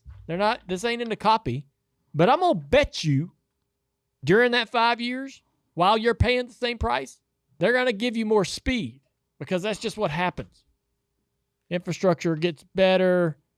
They run some new lines on your street. whatever. I mean, this happened to me. They don't know I got this damn house, and my internet keeps getting faster. They keep giving me notices and emails. You're getting more speed. Don't freak out. You're not paying more. So that's not in the copy. That's what I add. They probably don't want me to tell you that. But there's no surprises. Yeah. They want me to say no surprises, no late yellows, just a straight shot to victory lane. And just like that, folks, we've got a winner. Xfinity, imagine that. Xfinity Wi-Fi is straight badass. And I've had it at my house for years, and I don't ever have any outages. And I'm way out on the end of the street, and I look up at the power lines, and I'm like, that don't look too good. But I don't ever have no outages. All the power lines out there that have ran on this road have been there forever. And there's tons of, it's kind of in a beach area, and there's a lot of storms and stuff. But it's always up, especially when my kids were younger and we needed all those damn, cams and baby cams and all that, everything. Yep. I've got, I don't know, 30, 40, 50 different things connected to the Wi-Fi in this house. Everything is, wireless. And, it works like a champ. And so I'm very thankful. And yes, they have sped up my internet, but I'm just a normal ass customer on the street to them. And they are, they're telling me, hey man, don't be alarmed. You're not getting charged more. Your internet's getting faster. Just what's happening. 5 years, same price. I think that's a hell of a thing. So, all right. I think I've sold it. You did a good job. Surely somebody's going to get some Xfinity Wi-Fi. Surely. After that. So his first question comes from Dallas Dunn in the chat. Would you rather live the rest of your life without beer or video games? Ooh. Video games. Tough one, though. Tough choice. I've got to drink beer. Eventually, though, I imagine there's going to be a day at some point where video games would be the one I would prefer. I don't know. It's tough because I'm probably going to drink beer till I'm 70 at the least. And I'm probably not going to be a gamer at 70. I mean, I didn't even play video games for a while until NCAA came back out. So right. Yeah, video game. I could do without video games. Yeah. Keep the beer. I need. Yeah. But tough, though. I mean, I love video games. It is tough. TJ's going to say beer. I don't know, man. It's tough. I do think if at different stages you could. TJ, you could just go back to drinking your, your little wine coolers and stuff. Oh, God. Yeah. The early days.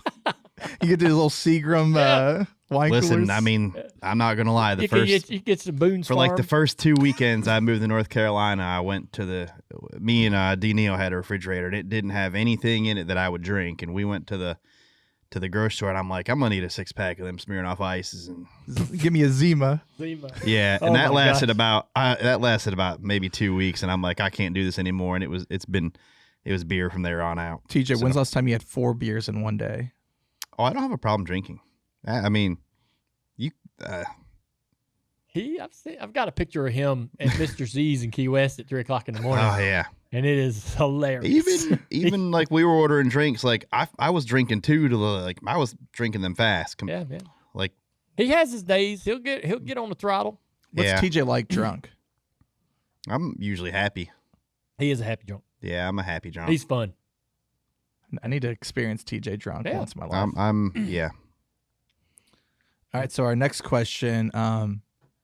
We need to do a podcast drunk. No. Oh, I would love to. When they had Drunk History? Yes. I was like, man, I kind of would like to do that show. Drunk History was freaking awesome. That'd be awesome. Wasn't it? And I mean, those people were legit drunk. All right, let's do one later. That wasn't you're watching it and you're like, I'm waiting for somebody to sort of trip up here and give up the ghost, right? They ain't really as drunk as they're playing to be, but they were. Can we tape Drunk History was a good show. Let's tape an episode a little later in the day just once, and we'll see how it goes. Sorry? We'll tape an episode later in the day once, and we can have some drinks and see how it goes. A pilot? Yeah. A pilot for our drunk podcast? Yeah. Next question comes from our good friends at, I think Xfinity actually sent this one in. Dale, do you bring your fire suit with you to races just in case someone needs to get you in the car? No. Dude, I'm going to tell you how close I came really close to a Myatt Snyder episode. we were at Atlanta, and I am in the booth. We're going to be live in 15 minutes. And Michael Annett says that he can't race. I think this was around when Michael had the broken leg, and he was just like, man, I can't do it. I don't feel good. And it was last minute when he decided this. And LW and Kelly called me, and they're like, hey, can you drive the car? And I'm like, oh, I don't have a helmet. I don't have a suit or anything. I'm up in the booth with my tie on, mic headset, going live in 10, 15 minutes. I'm like, what am what are my bosses going to say? Are they going to be okay with me just totally prioritizing that and not being available for the job they're paying me to do? In-car reporter. That ain't going to be enough. That ain't that. Anyways, I was like, hey, get BJ McLeod. They couldn't find BJ. And they found Austin Dillon, and he jumped in the car last minute. Like literally right as they're getting ready to start the race, Austin Dillon jumped in the car and raced it. And I regret not doing it. But I don't know if I'd have had to wear someone else's helmet. I didn't have my helmet. I don't want to wear another person's helmet. It's all nasty and smelly. It's not going to fit right. Well, I don't know how other people are, but I wore the same helmet all year. Yeah. Interesting. And I would not have, I don't want you wearing my helmet. No, there's no way. Yeah. And the fire suit, like it's Connor Hall. We went testing my late model somewhere, and Connor Hall threw one of my spare helmets on, and I got there, and he was like, "Yeah, man, use your spare helmet." I'm like, "It's yours now, pal. You can keep it." I'm like, I don't want it back. But that's just how I am. That's like I was at a wedding and buddy, he's like, I don't have socks. I forgot them. I'm like, here. And he's like, do you want them back? I'm like, no. Like, those are yours. Burn them, whatever you want. Yeah. That's why we go race them go-karts. I always bring a helmet. Yeah. Like, you go run for fun. You got to bring one. No, I ain't wearing a spare helmet. Somebody else's helmet. Well, yeah, not community even theirs. helmet. Those are community helmets. So, I don't know. I wished I would have done it. I should have done it. I should have raced it. I can't imagine, they saw Snyder, texting, getting information on, the track. Because it's a road course, too. It's not just, getting, super speed race or something. Listen, bravo to Myatt for doing it. What is he going to say? No? Of course he's going to say yes. But bravo for him for getting in there, doing the job, getting it back home, bringing it back to pit road, one piece. And, yeah. So, is this not hoping that... hoping that, there's no long-term issues and whatever's going on. Having your team here, does it not look like, not that you need it a lot, but is it hey, you guys rotate staying Sunday from here on out? Your guys have rotate staying on Sundays just in case. Look, I don't know why they didn't have, I don't know. They if you got an inkling that a guy might be sick or ill or having an issue, you definitely have Justin Allgaier sitting on that's what I'm saying. Sideline for Alex Bowman or somebody. But if you think everything's fine and the guys are healthy, you shouldn't need to, because it's expensive, paying for a guy to have a room, and he's not going to hang around for free. He's, putting somebody on having a reserve driver at every single race. That's $150,000. Oh, I'm surprised Chevy doesn't have one. That that's what I'm saying. I don't know. Listen, all right. I'm surprised with you.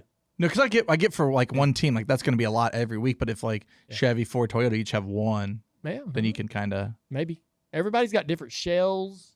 The insert goes. Inserts don't all fit the same seat. There's a lot to it. There is a lot to it. Next question, TJ, has your cool shirt ever failed? No. I've only had to use it. I've only used it 3 times. TJ has a cool shirt that he wears on the booth or on the roof. It's hot up there. Only 90 and above. You bring it and use it. So how effective are they? Because it feels like these fail. Oh, they're amazing. It's ridiculous. They're amazing. Yeah, I agree. Yeah, I saw Sage Karam or somebody on social media said, man, I didn't notice a big difference when I used one. Such a risk to use one because if it breaks, it's really bad. It's like wearing long johns, right, in a race car. It's sweat your ass off. Mm-hmm. But his must have not worked very well because the chill outs are wildly effective. I am So I raced forever with like a little shell fan in my helmet. We didn't have any cool vests. Yeah, just blowers. And you were not comfortable, but it was what it was. And then we got little cool boxes that blew cool air into the helmet. And that was just a little better, not a lot. But, this box in the car, and it's doing all it can just to make the air, instead of 120 degrees, it's making the air maybe 95 or 90 degrees. Mm-hmm. And then we got these cool vests. I would say the cool vest is about a 40-degree difference in your core temperature body. So the cool vest basically is all in your torso, right? So it's not your sleeves. Yeah, it's just shoulders. A shirt. It's basically from your chest down to your belly and in your back. And as soon as you turn it on, you can feel it. It's cold. Mm-hmm. It is cool. And when it's working as designed, it's a massive difference.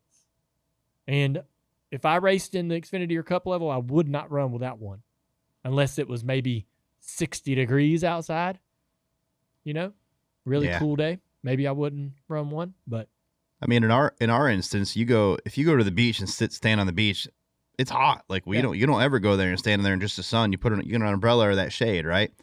You go in our spot and you stand up there you're up there an hour and a half before the race. So you're up there for 4+ hours easily. Pure sun, no shade. No shade. Mm-hmm. And Phoenix is the only spotter stand that has shade. It's the only one that has one of those temporary things up. But you're up there just baking. And when we wear them, there's 2 or 3 of us that have them. You don't get at night. You're not just drained completely. Like you just feel like it's hard to describe. The same, like you just feel like you're not just running to the ground. That's like right. you retain your fluids throughout the day more and stuff. And I looked over at Nashville a couple of years ago, and Tim Fido, I remember looking over at Timmy, and he had his head hung over the railing and like a towel hanging on his neck, and the caution would come out, and everyone would run back to the cooler, dip their towels. Everyone was dipping in the same cooler, and I'm like, and they're all like wringing them out, putting them back on their heads and stuff. And I'm over there just flipping the switch, and I'm like, this is nice. So, I mean, you know what it feels like when you turn it on. The first time I did it, I was like, holy cow, it's amazing. Yeah, very cool.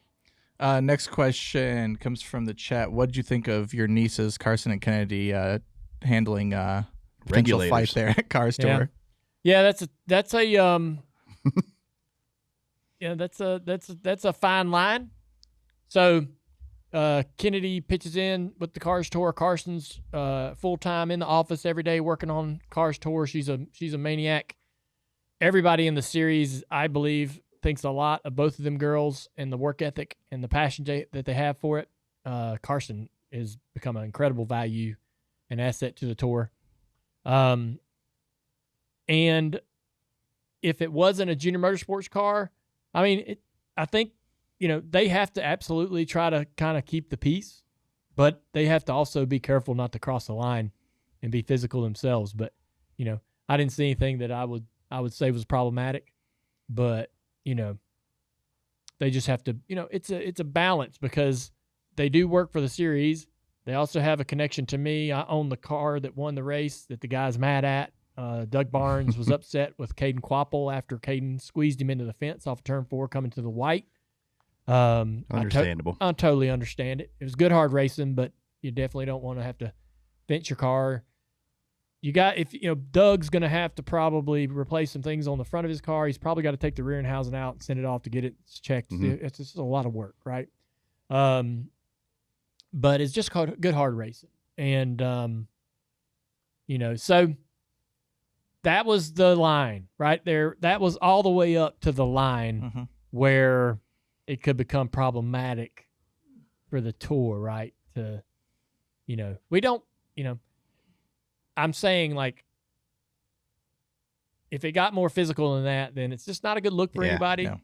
But it's also tough for the girls. And Doug did go in there saying he just wanted to talk. Yeah, so there was nothing going on. Doug did put his arms in the car, and it was like, all right, wait, this is starting.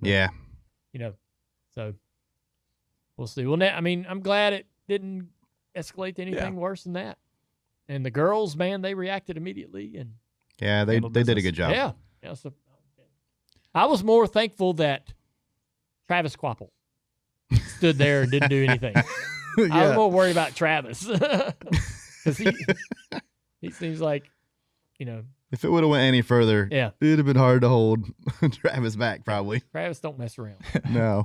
Next question comes from Go Gators. Smashing Pumpkins or Pearl Jam?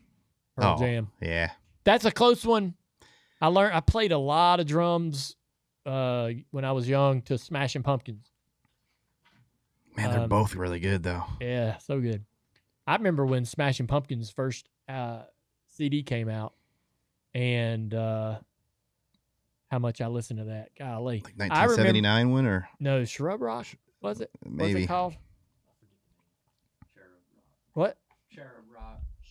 Say that again, James. Yeah, Cherub. Cherub. Yeah. Gotcha. I wasn't sure how to pronounce it, but that was like their sound, his sound, the sound of his voice, the sound of their guitar, their music was so unique to anything else, and grunge and all that stuff was at the peak. Yeah, it was big. And then I remember I was thinking about this like literally a couple days ago. I remember going to the mall.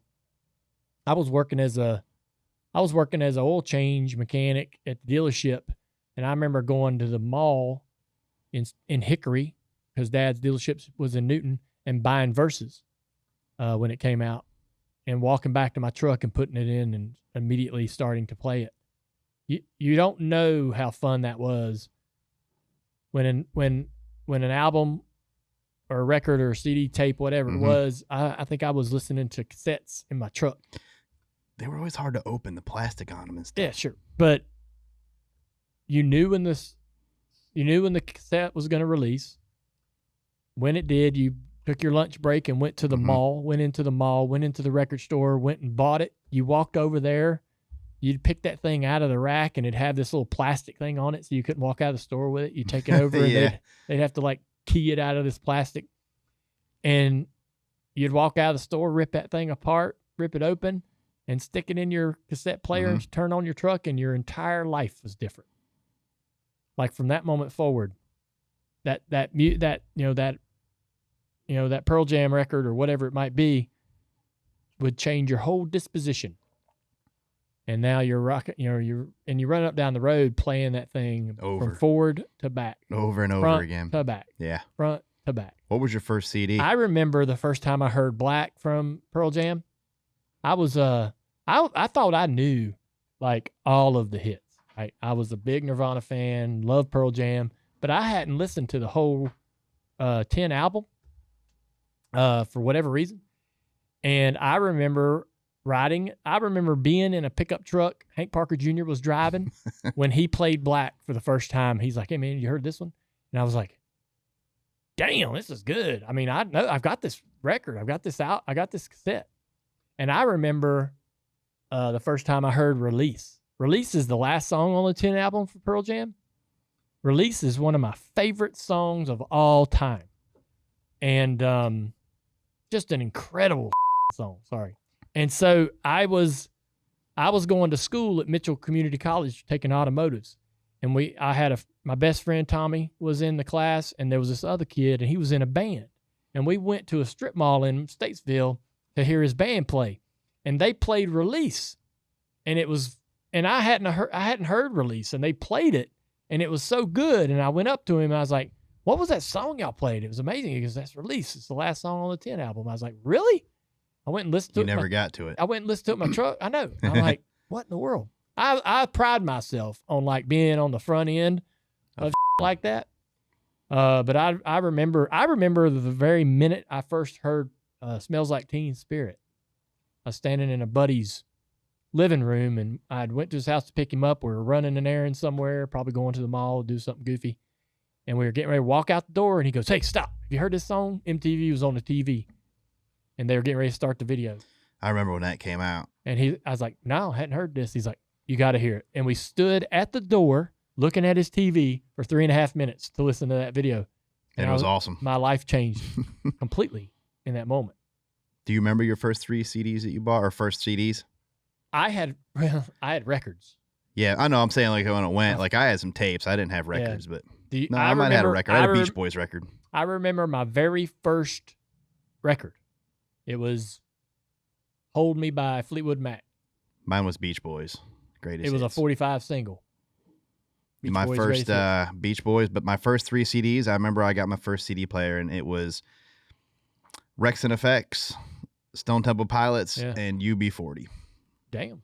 My first 3 CDs. Yeah.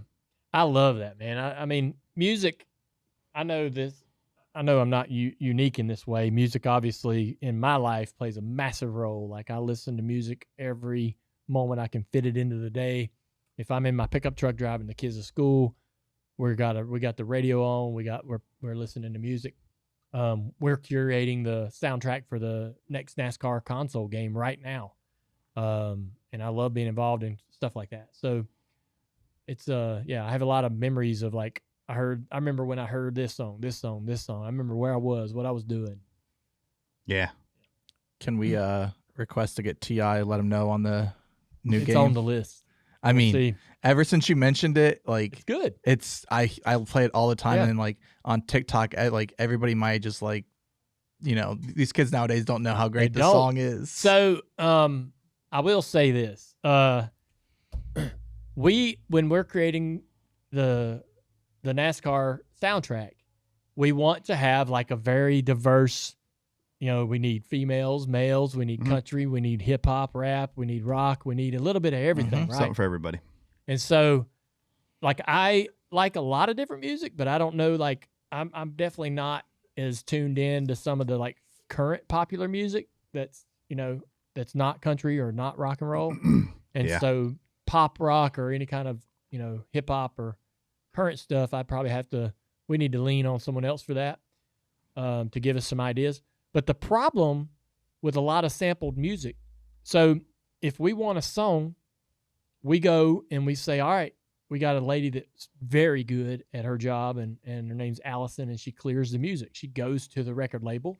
She finds out who needs to get paid and how much they need to get paid. And we have a budget. And we have to say, okay, this song fits in the budget. Well, this song, we want it really bad, but it is not in the budget, right? And so we're going to try to put 20, 25 songs on this soundtrack, and we've got this much money to do that with. And so the problem with a lot of sampled music is you have to pay the artist, the current record label, and then you got to go back and pay the artist of the sampled music and that record label. Yeah. And so you got to buy the song twice. Jeez. Yeah, it sucks. Because I wanted to put Stunt Like My Daddy, and it was so expensive to just get the rights to use it. It was like, oh man. And we have to use the clean versions, and it takes like half of the song away. Yeah. It's just like, all right. But it's a fun challenge. I love it. Yeah. Yeah. This next question comes from our friends at Lionel Racing. And we're going to rank it in 3. How would you rank the many forms of a potato? So, like, French fries, mashed potatoes, au gratin, and French fries, tater tots. French fries is 1. Do you have a favorite kind of French fry? Style, I should say. I mean, the curly fries at Arby are pretty good. So I like. No, not really. I mean, I put a little bit of salt on there. Yep. Every place has their own mix, and they kind of separate each other. French fries. Yep. Number 1. Number 2 is baked potato with butter. It's hard to beat that. Yep. A good old baked potato. No other toppings? No. I like some bacon, some cheese. Nope. I just like baked potato with butter. All right. And a steak with A1. Those 2 things. I mean, that is a solid meal. Sometimes A1 hits the potatoes a little bit, and it's still that's so good. It is good. Yeah. Not complaining. Number 3 is potato chip. Ketchup flavored. Only in Canada. Yeah. Mm-hmm. Dude, I don't know what the ketchup flavor. You have no idea what you're missing out. So in Canada, they have we don't have, just like we have they don't have. They have ketchup flavored potato chips. They have those in America. Do they? Yeah. Yeah, but I don't think it's like, I haven't seen this. The ones we had at Hickory were good. Yeah. Like real good. Well, I've got a friend of mine. Yeah. What does it say? Look there. What does it say right there? So you can order What does it them. say? Yeah, no. Canadian catalog. Huh? What is the first? No, go down. The one you clicked on. What is that word down there beside blank and more? Yeah, there's one that's Canada, but there's also some that aren't in Canada. I don't know, man. So you don't see these on the shelf here, I don't think. You don't. But you can order them. Huh. I've figured that out. Well, I'm not surprised that you can order them and have them shipped to you. But to your point, like you don't go in the store and see them. No. A buddy of mine that lives in Canada brings me down the Five Alive and all the other good things. Those are so good. Well, he brings the ketchup flavored chips, and so in my mind, it's a Canada thing. Okay, but that's fair. Yeah. So it's just like eating a French fry with ketchup. It is exactly the same taste. It's good. Hey, you let me know when he sends you a bag, and I'll try one. It's really good. Listen, I usually just put ketchup on my plate and then put stuff on it like that. I'm a ketchup guy, so. Are you put ketchup on your eggs? Oh yeah, that's absolutely disgusting. Easily, you've gone to, but that's like a common thing. I don't really love eggs. I put some salt on them and I'll eat them. But eggs, me and eggs are just kind of I could have eggs. Yeah, I don't mind every them. day. Yeah, really? Eggs are good.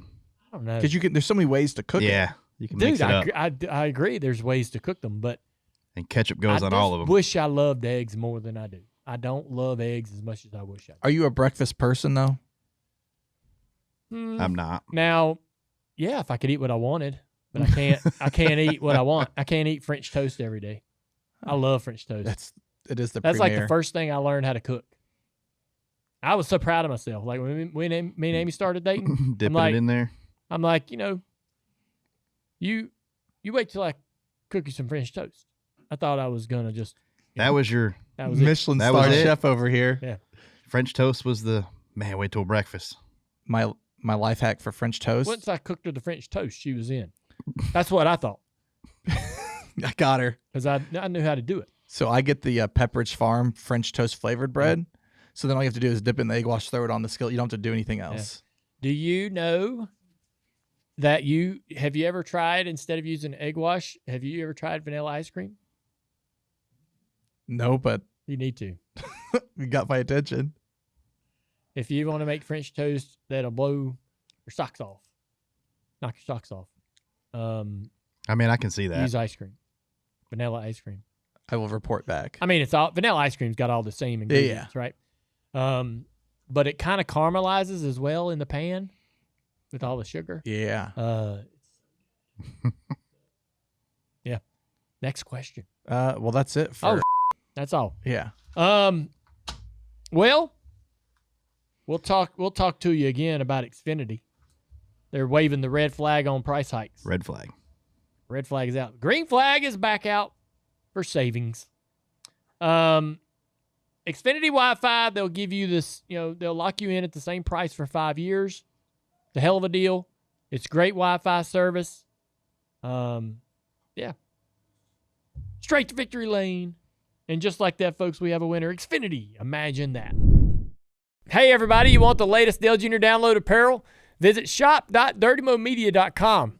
We're always adding new stuff all the time, especially like when we say something silly on this show. We'll put it on a t-shirt.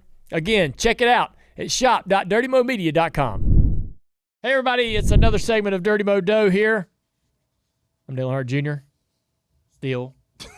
And this is TJ Majors. Still. We're doing it just like you want us to do it. Still. Like you want us to do the Ask Junior.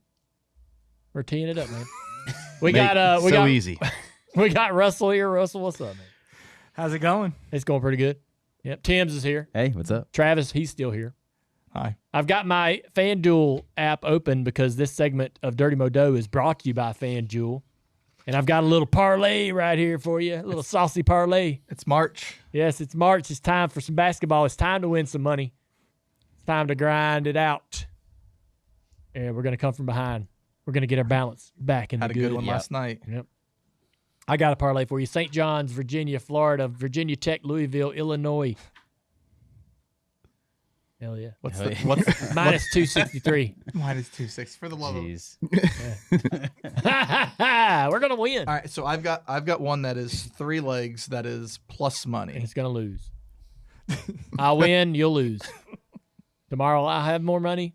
Tomorrow you'll have less. Give me a team you guys bet on that I need to bet on. They always win. I have Tennessee, Texas Tech, Kansas. Texas Tech sounds like the winner. Plus 105. Wow, huge, massive difference. My gosh. What am I doing? What am I thinking? We'll see who wins. Listen, yours might win, but mine might win. I'm just I'm letting the folks know that we don't. I'm gonna win a nice little bump. We're gonna get a little bump here. If you say so. I'm gonna win 30 cents on the dollar. That's pretty good. 36 cents on the dollar. 38 cents on the dollar is what I'm gonna win. We do not condone this, folks. What the hell? I mean, that's almost. We just need to let people know that great return. That's not good betting advice. You don't get to determine that. Tim's. I wouldn't bet it, but all right. Hey, a win's a win. I like taking risks. Yeah, wins are wins. Wait, man. you like taking risks? I like taking risks. I think every time you put money on the line, it's a risk. That is true, but I like more return when I take my risks. But you lose a lot. That's very true as well. So I don't need to lose. I want to win. But I try to win. If you lose at minus 230, it stings a lot more than rarely you lose at plus happens. 105. It doesn't happen that often because the odds will tell you that. The odds would tell you that. Yeah. All right. We'll see. Only one I'm really worried about is probably Virginia Tech. They play Boston College. Boston College could come in hot. Know nothing about them. Know nothing about them. Same. All right. Who's Tennessee play? Doesn't even know. Doesn't even know. Just He's likes the no game. better. I just like the game. No better. I like orange. South Carolina. Oh, my gosh. Well, you better watch them Gamecocks, man. They get up for Tennessee. That's an SEC tournament game. Is it, if it's, It's a not. conference tournament? It's just a regular season game right okay. now. I gotta get into I mean, it. but it's conference. Yeah, but it's not a conference tournament game. Everything's on the line, Travis. You know, I'm gonna bet both of these because I need to dip my toe back in. I haven't bet a college Don't basketball bet game. mine. You're not allowed. Why? Because you talk about it. I didn't talk. Said good. If it wins, don't, I won't talk about it. don't bet it. Don't get on there. I'm not telling you about it anymore. I'm just gonna look at the app. All right. We mentioned last week that there were two bets that cashed, and that was Reddick over Byron, Gibbs over Briscoe. If you listened to us and bet Reddick before Sunday, you had a cash out option even before the race started. Oh, it was beautiful. Wow. On that note, Tim's, when do you bet pre-practice and qualifying? It depends. If I'm drinking, probably won't make it because I'm not paying attention. But honestly, if it's like a race winner, These are the experts. If they're don't drink and gamble. Gamble then drink. Gamble then drink. If the race winner is like plus like 1,000 plus 1,200, like, and I think they're going to do really well and qualify well, I'll bet them because once they qualify up in the top 5, you've lost that number. And it's kind of unbettable. All right. Well, we head to Phoenix. Russell, what's the model tell you? Well, first off, we need to talk about the model last week. Top 3 were top 3. Dude. Not in the exact same order, but the top 3 are the top 3. Yeah. So I have to brag on that a little bit. But this week we're going to go Larson by a minor edge over Bell, Blaney, Logano, and Hamlin. But I would put my money on Bell and Blaney here. Like, this is Blaney. a long run track. These are my 2 long run guys. We're going to bring back our NASCAR insights too, and the long run at Phoenix has been all over Blaney and Bell.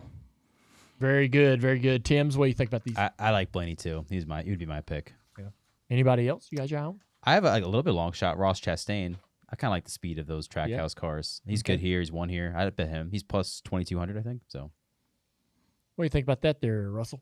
I don't mind that, but I would go like a little longer shot in Barry. ooh. I was going to ask you about Barry having won the race here. He was good enough to actually win, take home the trophy. Yeah, about as good as you can be on a race weekend. Yeah, and he shows up in all the metrics: passing, speed, long run, restarts. He was actually the best last year. So. I bet that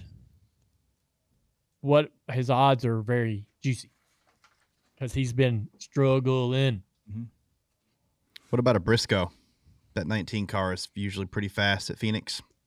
Yeah, I like him. He's not had great results here, but he shows up again on all the metrics. Like last year, November, Briscoe wasn't even in the picture with the Champ 4. Does that concern you though, TJ? No.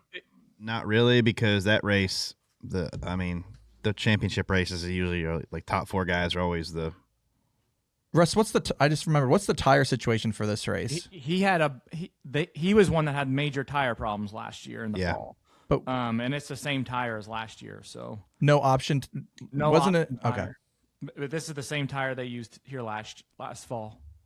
I feel like Kyle Busch can be good here at times. That's a interesting question to have. So they used a different tire in the fall than they did in the first race last year. Mm-hmm. They had option tires. Right. Yeah. So they had the same tire, just an option tire as well? Well, no, we in the spring, yeah. In the fall, we went back with the option tire, right? As the primary only. Yes. Gotcha. All right. Well, what about Allmendinger? What do you think about them?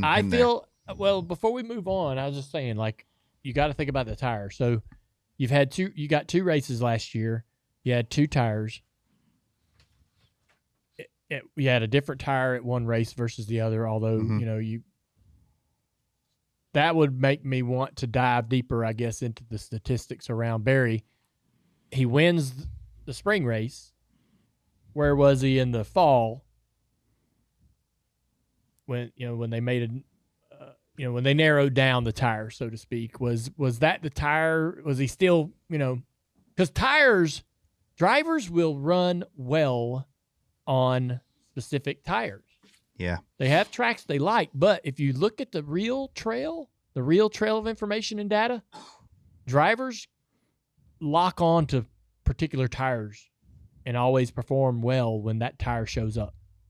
Am I right, Russell? Yeah, but he qualified 7th, finished 7th, ran average running position in the top 10 all day. So I wouldn't be afraid of him. Yeah, gotcha. Tire. I wonder what his top 10 would be, because that's about all I'd probably put on Josh. Yeah. I mean, I hope he goes and wins. I'm a massive Josh Berry fan, but when you're talking about putting money down, I think he would. I wonder what his top 10 odds would be. They are, because that would be plus 135. Plus 105. Yeah. Right. That's pretty good. Yeah. All right. Well, we've seen the Fords do really well in the past year. You can bet Logano at 145 heads up against Hamlin. What do you guys think about that? I like Hamlin in that. Yeah, Denny was really the car to beat there last year. Yeah. In my opinion. Joey's a slow starter too, in my opinion. Russ, you have a head-to-head tool, right? Yeah, but this is a no-brainer for Hamlin. No-brainer for Hamlin. Yeah. What about Reddick versus Larson? You got Reddick coming in hot off 3 wins? I'd avoid this one. Yeah, it's a toss-up. And then Blaney versus Bell. That's another dead heat. Dead heat. Yep. Chastain over Buescher. Which one? There's actually Buescher has been better here. He's plus money on this one. Yeah, he's been like top 10 in like 4 of the last 5 or something like that. Yeah, he finds his way up there. Yeah. So this would be Tim's a bet if you do it now, because Buescher, if he performs well, those numbers will change. He'll probably flop, yeah. Well, as I predicted, he was struggling over the course of the season, but I feel pretty confident Buescher can come in and just be the best. You pissed him off last week. Good. I need to piss him off. Damn. He needs to get out there and get it done. Told you he was close, too. We almost drove back over here. Well, okay.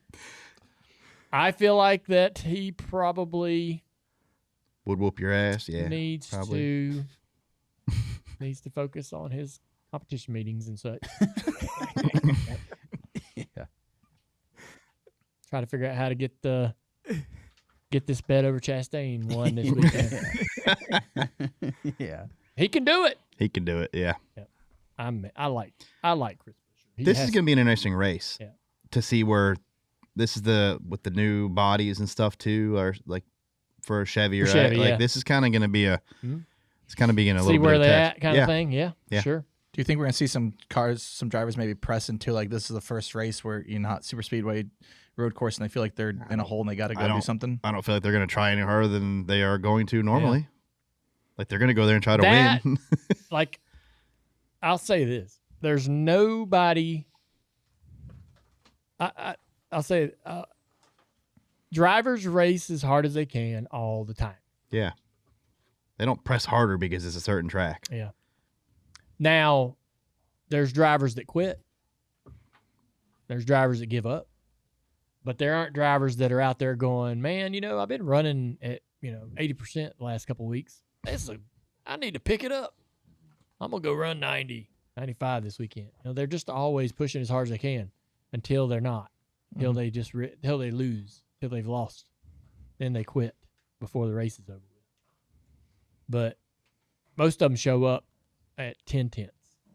All right. Well, one bet that is real simple to make, and that is that's the top manufacturer.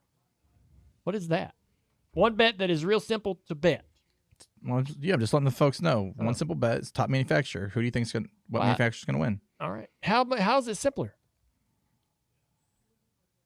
Huh? Because you're just picking one of three. You're just picking a manufacturer, one of three. Yeah, it's just not many options. Well, I mean, we just went through some head-to-heads. How is it simpler than picking one guy over the other? Those are because you got to go dig in deep and see which one's better. I mean, like Russ said, he's staying away from two of them, so that'd be a pretty hard decision there. Russ, is there a clear? Yes, I do too. No, there's no clear cut. It is. It is the most lottery risky bet on the board. Wouldn't you agree? Yeah. Yep. This is the hardest. This is the biggest toss on the board. I'm sorry. We should let the experts I'm not saying to talk. Russell, he's saying it's an easy bet to make. Yeah, it's an easy bet to make. I'm not saying like the decision or anything. I'm just the decision is simple. Too hard. You can't make that decision. How is choosing between three things easier than choosing between two things? Because we just went over the head-to-head. I agree with that. What I have to say, I didn't say it's more simple. I said it's one bet that is simple. Okay, I'm sorry. You make it sound like I'm saying it's more simple than the head-to-head. I didn't say that. I think I'm the only one that's having fun here. Oh, I'm having fun. I'm going to stop. Money? I just like to give you a hard time. Yeah, I'm good. Yeah. Because I'm right. Chevrolet at plus 140, Toyota plus 160, Ford at plus 240. I think that's an easy one. That's crazy. That is a simple one. How is Ford so high? Oh! When we're talking about Blaney being the favorite. Simple. Plus 240. Take I still don't feel like it's as easy as a heads up. When the line's like this, it's pretty simple. Man, two of those heads up though are like. It's not. I mean, those are great odds. Great odds. You don't get that. You don't get those odds very often. If it's not Blaney, I don't know if another Ford wins. Yeah, that's why. Well, it's Blaney or bust. Josh Berry won this race last year. No, he didn't. No, he definitely didn't. Josh Berry won Vegas, buddy. I'm sorry. Yeah, I was going to bring that up earlier, but I was just going to let you ride that wave. I've been thinking about Vegas this whole time. all this gambling talk. Yeah. I'm already on to Vegas. Experts. So who went even to the experts? He ran well here, though. He did run well here. He did? He was 4th in the spring, 7th in the fall. All right. Yeah. No, he did run good. Yeah. Okay. But he didn't win. Well, all right. Good job, expert. Yep. Now I see why the Ford has those odds. Makes sense now. Yeah, it does. Checks out. Yeah. I actually thought I screwed up. I think Blaney should be the favorite. I had you thinking you screwed up. I was like, Josh didn't win that race. Yeah. I'm like, I remember watching Josh win Vegas, but he'd do something I forgot about. I know. I don't remember him running good at Phoenix. He was just quietly good. Yeah. Like, they had a solid day. Oh, the first one, I kind of think I do remember that. But the second one. Well, there's no focus on him at all at that point. It's all the championship guys. Yeah. Not anymore. Not anymore. No. Yeah. All right. Well, I mean, we blew that race last year, Russ. We screwed it up. Everyone probably forgot about that. Oh, my God. Oh, yeah. We should have won that race. Oh, my gosh. That was a spotter problem, I heard. There was. Driving it deep. Yeah. How do y'all think how do y'all think the final race of the year, how much do y'all take away from how the playoffs affect the performance of the cars in that race versus because when we go to the playoff races, the playoff guys dominate, magically run 1, 2, 3, 4. Yeah, weird how that happens. But when we go back to these same racetracks a year later, it's anybody's race. It's a little more of a mixed bag. So, how does the predictor, I suppose, vet that out? The predictor doesn't care about that, but I still think there's going to be pressure. Like even if somebody has to finish 15th, we've seen that they're going to run 10th through 20th all day. Yeah. So I still think it's going to be pressure packed, and the guys that are going to run well are going to have to run well. Will run well. Mm-hmm. Yeah. Well, all right. The Dirty Moto segment is brought to you by FanDuel, the premier gaming destination in the United States. That's all your information for Phoenix. All right, that's going to do it for us, man. It's a great show, TJ. Great show. Thanks to Arby's for supporting our podcast here in the Arby's studio. Don't forget about the Arby's new meat and 3 box. Big box of meat. Yeah, get more meal for your money at Arby's. We have the meats. That's the show. We'll see you tomorrow.